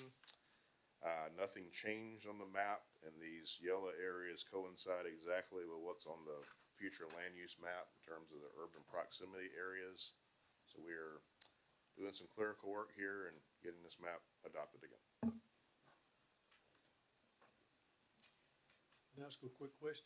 Yes. All right, I understand like that number 4 and number 6 do kind of border the city, but number 1, it says City of Griffin and Flint River. What's the city have to do up there in the far northwest portion of the county? Well, talking about the Sunnyside area? Yeah, well, in your red, number 1 zone there. Right, so when Sunnyside was incorporated, that was an urban area technically. So you had proximity areas to the city limits of Sunnyside. That actually probably needs to be reduced at some point because Sunnyside is no longer an incorporated city. Bruce, the map, there was a map adopted when urban proximity was developed. Where it is located, we don't know. But this map is somewhat different because the urban proximity map from then did not extend up to Sunnyside. But given development that's up there, it's probably appropriate. Okay, I mean, I see that, but I was just wondering why the title of that zone was the City of Griffin and Flint River intake when it's that far detached from the City of Griffin. Oh, are you looking at the S2 map? I'm sorry, I may be looking at, I've gotten ahead of myself. Yeah. I'm talking about this. No, that's the That's third map. coming up. The yellow blob. I got you, Yeah. yeah. Yellow blob, I'm fine. Sorry to be confused. That's all right. I was like, Flint River, I don't see I that. was wondering too on number 4, but. Okay. We'll get to that one in a minute. I'm anxious. Is this really a useful map for you? It will be, so this is a poor copy of this. I will, we have a wonderful man named Chris Reagan in our GS department. I will get him to spruce this up, and it will be very nice looking, very usable. Do we have meets and bounds and acreage, et cetera, that's, could be referenced on this map? Yes, parcel specific. Oh, so parcel specific, thank you. Madam Chair, it is useful because it identifies areas that are close to urbanized areas where residential densities greater than rural areas would be acceptable. Yeah, I think we have. If someone wanted to come and make an application for it. Seems that I recall that recently we had a situation that utilized this map for an application, which I think was subsequently withdrawn, but. This will be spruced up, like the next map we'll talk about is spruced up, so. Okay. Yes. Any other comments or discussion by the board? You need to have a public hearing. And close public hearing. Such as it is. Make a motion to Even open the though- public hearing. Close the public hearing? No, open. Motion to open. A second. We have opened the public hearing. All in favor, please use your hand. Opposed? None. The public hearing is open. No one has registered to vote, therefore we must close the public Make hearing. a motion to close. Motion to close. Second to that motion. All in favor, raise your hands. Public hearing is now closed. Thank you. Thank you. The board has had their discussion. Do I have a motion regarding this map? Make a motion to approve. Mr. Bryant makes a motion to approve the map amendment, I'll second. and Mr. Ballard seconds it. So all in favor, raise your hand. All opposed? There is no opposition. This item passes. Madam Chair, number 11, adoption of official S2 District Spalding County Watershed Protection Map update of the Spalding County per Appendix 4 zoning, Article 21, Section 2110. Mr. Allen? All right, so let me be clear about this, because I had some confusion with this from the public, and I can see how that would be. This happened to coincide with the same variance we had on the data center on Wallace Road. No changes were made to the boundaries of any of these districts. What happened was we had this map, which I affectionately call the Big Brown Blob map, which is effectively useless. And thanks to our wonderful, yes, there's a bigger version of it on the screen there. Thanks to our wonderful GIS department, we now have a much better map. Again, the boundaries of the districts have not changed, but it's very usable. It breaks them down into the districts they need to be. It has all the 7-mile radii for the buffers. We have a lot better usable map. And I promise you that urban proximity will be spruced up like that as well. So again, we're readopting this map, not because we made changes to the protection districts, but we have a much better map that I would like to see adopted over the Big Brown Blob. So that's where we're at. This is an improved map. Much improved. Yes. Do I have a motion? Well, I like the color, Yeah. but again, could I get my clarification now on number 1? Okay. Why that one is referred to as the city of Griffin, Flint River. Okay, so that, Is that a misnomer? so there is an intake there right at the, that circle where he's got the cursor, where that watershed drains directly into the Flint River at that point. Okay. So it's the whole watershed that you gotta take into account with number 1 and the uses on it flow directly into that, point right there. So there's no reservoir involved, anything like that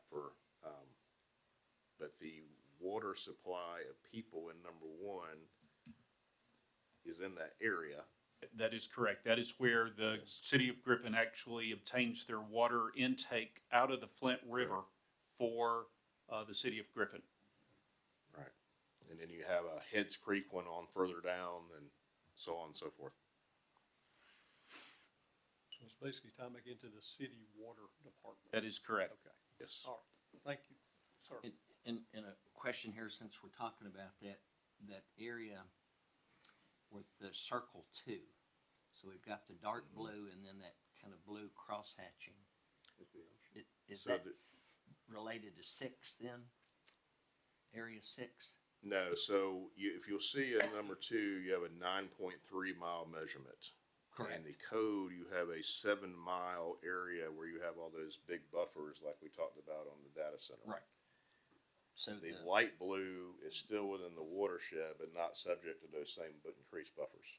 And there's a challenge with that one, simply because if you follow the line, that's where the railroad runs, and that is the ridge line. So the right side of the ridge line traverses back down to the Tawalaga, and the left side traverses to the Flint. Got it. Well, could I just suggest maybe a different color, a different shading for that area? Because to me, it looks like it's related to number 6. Yeah, I can see that. And then the white area over in the southeast corner of the county. Yep. That is where you have none of the watershed protection areas, and that's where our main industrial corridor is. Yeah, I'm just trying to Right. just trying to clarify. So I understand it. And that was discussed when AKB was adopted. David, where's Cabin Creek? Cabin Creek, good question. I think it's below number 2, I believe. That is correct. Cabin Creek's gonna be number 2, but it's outside of the watershed protection zone, which is maintained by EPD. Okay, thank you. This number 1 up here, right over it, that's one of the aquifers, correct? That I'm not sure. There's 4 that join around the county, and there's one that runs just between that point there, Brooks. Could be So that's the probably what that- aquifers would be groundwater recharge. They would be Yeah. part of the S3, which we need to make a map of. This is directly for intake and reservoirs. That is Okay. correct. I think it's much improved. Thank you. Thank you, Dave. Now, thank the GIS department. Yes. You need to open your public And hearing. Eli. Did have somebody sign that. As a Gen Xer, I told Eli and Chris to work their magic, and they did. You'll need to open the public hearing right quick. Thank you. Do I have a motion to open the public hearing? So moved. I have a motion Second. and a second to open the public hearing. All in favor, raise your hand. Opposed, there is no opposition. We now open the public hearing. Madam Chair, Mike Wallace signed up. I do not see him here. He left.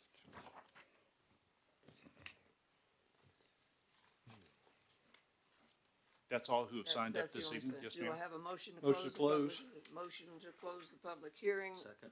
The second, all in favor, raise your hand. All opposed, there is no opposition. We close the public hearing on this item. Do I have a motion? I'll make a motion to adopt the official S2 District Spalding County Watershed Protection Map update. We have a motion. I'll second. I have a second to approve this map. All in favor, raise your hand. All opposed, there's no opposition, and so we move this item forward to the board. Madam Chair, the last item for this evening is for the board to consider the approval of the meeting minutes for a meeting held on November 25, 2025. Okay, Make a motion to approve. make a motion to approve. Minutes. Then I have a second. second. Yes, No. ma'am. Are there any comments? I mean, yeah, that was a motion to, that's second. Second. Yes, Thank ma'am. you. Second For the to the minutes. motion. We have a motion with a second. All in favor, raise your hand. For the approval of the minutes has passed. And now we open the floor for any board member who would like to have, to mention anything of special interest to them. Can I go? You may go. Okay, a couple of things. One, I'm glad that we're reviewing the sign ordinance. I think that there has been a lot of changes and it needs to be addressed and adjusted. Secondly, I do agree, and as I mentioned when we did the first data center, and again, I think at the second one, and now the third one, that I do have, some concerns about all this and where it's going and the future of it. And I think, there was a very valid point made that we do need to further consider and look at, just how many of these things, we do want in the county and just what can be handled, with all of the utility aspects and so forth. So, I think that now that we have put this one in play and sending it on to the commission, that we do need to give serious consideration to, looking at this close. It's been a lot very quick. And like I say, I have some concerns, and like there were some valid comments, and, the lady as she mentioned, is very correct. I mean, what happens 10 years down the road when this is obsolete, like most of our computers are after about 3 years, and these are these big mega buildings out there with all this data center equipment in, and what's happening. I know we've got plans within the data center program to just decommission and so forth, but there's just a lot to be said with that. So I think we do need to consider a little bit of that as we move forward. And I also do think that, we tried to do some of that, and then it kind of caught us again. We would have to go in with variances where we kind of put in maybe trying to word things a little more strictly than that. But again, we have overlays, we have zoning, we have all this out there for many things, and we could try to go in and kind of zone in on, if we do want more of these things, where they will be best fitted and can kind of work out. And I think that consideration could be helpful as well. Thank you. I'm very much in support of that and would like to add a concern that I have and that I'd expressed earlier about density coverage. We talk about it for a single-family residential home can only cover so much of the property, but we let the data center come in here and rape the land. So it feels uncomfortable to me, but I know that we must follow the standards, but I would like that to be a major part of our focus on that as well. Any other? Could I briefly comment Yes. on the data centers? You've had 3 or 4 data centers come through. We have no idea what they will look like in 10 years. We have no idea what the capacity need will be in 10 years or 20 years or whatever the life is of them. Let's assume they do not develop. Then you will have property that is zoned consistently with your comprehensive plan, which provides for those properties to be employment centers or within the employment center character area. We will have the option, if they don't develop, to participate in whatever industrial plan du jour arises in 20 or 25 years, when I am 89. All right, 89 to 94. Hopefully. Now, and by the way, Ms. Jean Brown taught me science in the 7th grade. She was always a stately, pleasant lady, as she was tonight. I was very impressed with her tonight. Very, very much so. Very articulate and very Absolutely. stately Yeah. and very southern with her gentility. But she was also firm. But we have no idea what the capacity needs are going to be. We have no idea what the generation source is going to be in 10, 15, 20 years. And you're doing the best you can do based upon the information that's available to you now. David has drafted an ordinance that's probably the best in the state. Very true. And like I say, if they don't develop, you will have property appropriately zoned. And what the folks don't realize is, we have very little opportunity for a real industrial corridor, and that is Georgia 16. So. Thank you very much for your input. Other members of the board, staff, Mr. County Manager? No, ma'am, thank you. I will entertain a motion to adjourn. So moved. I have 14 motions to adjourn. We have a motion to adjourn. Do I have a second? We have a second. All in favor, raise your hand. This meeting is adjourned.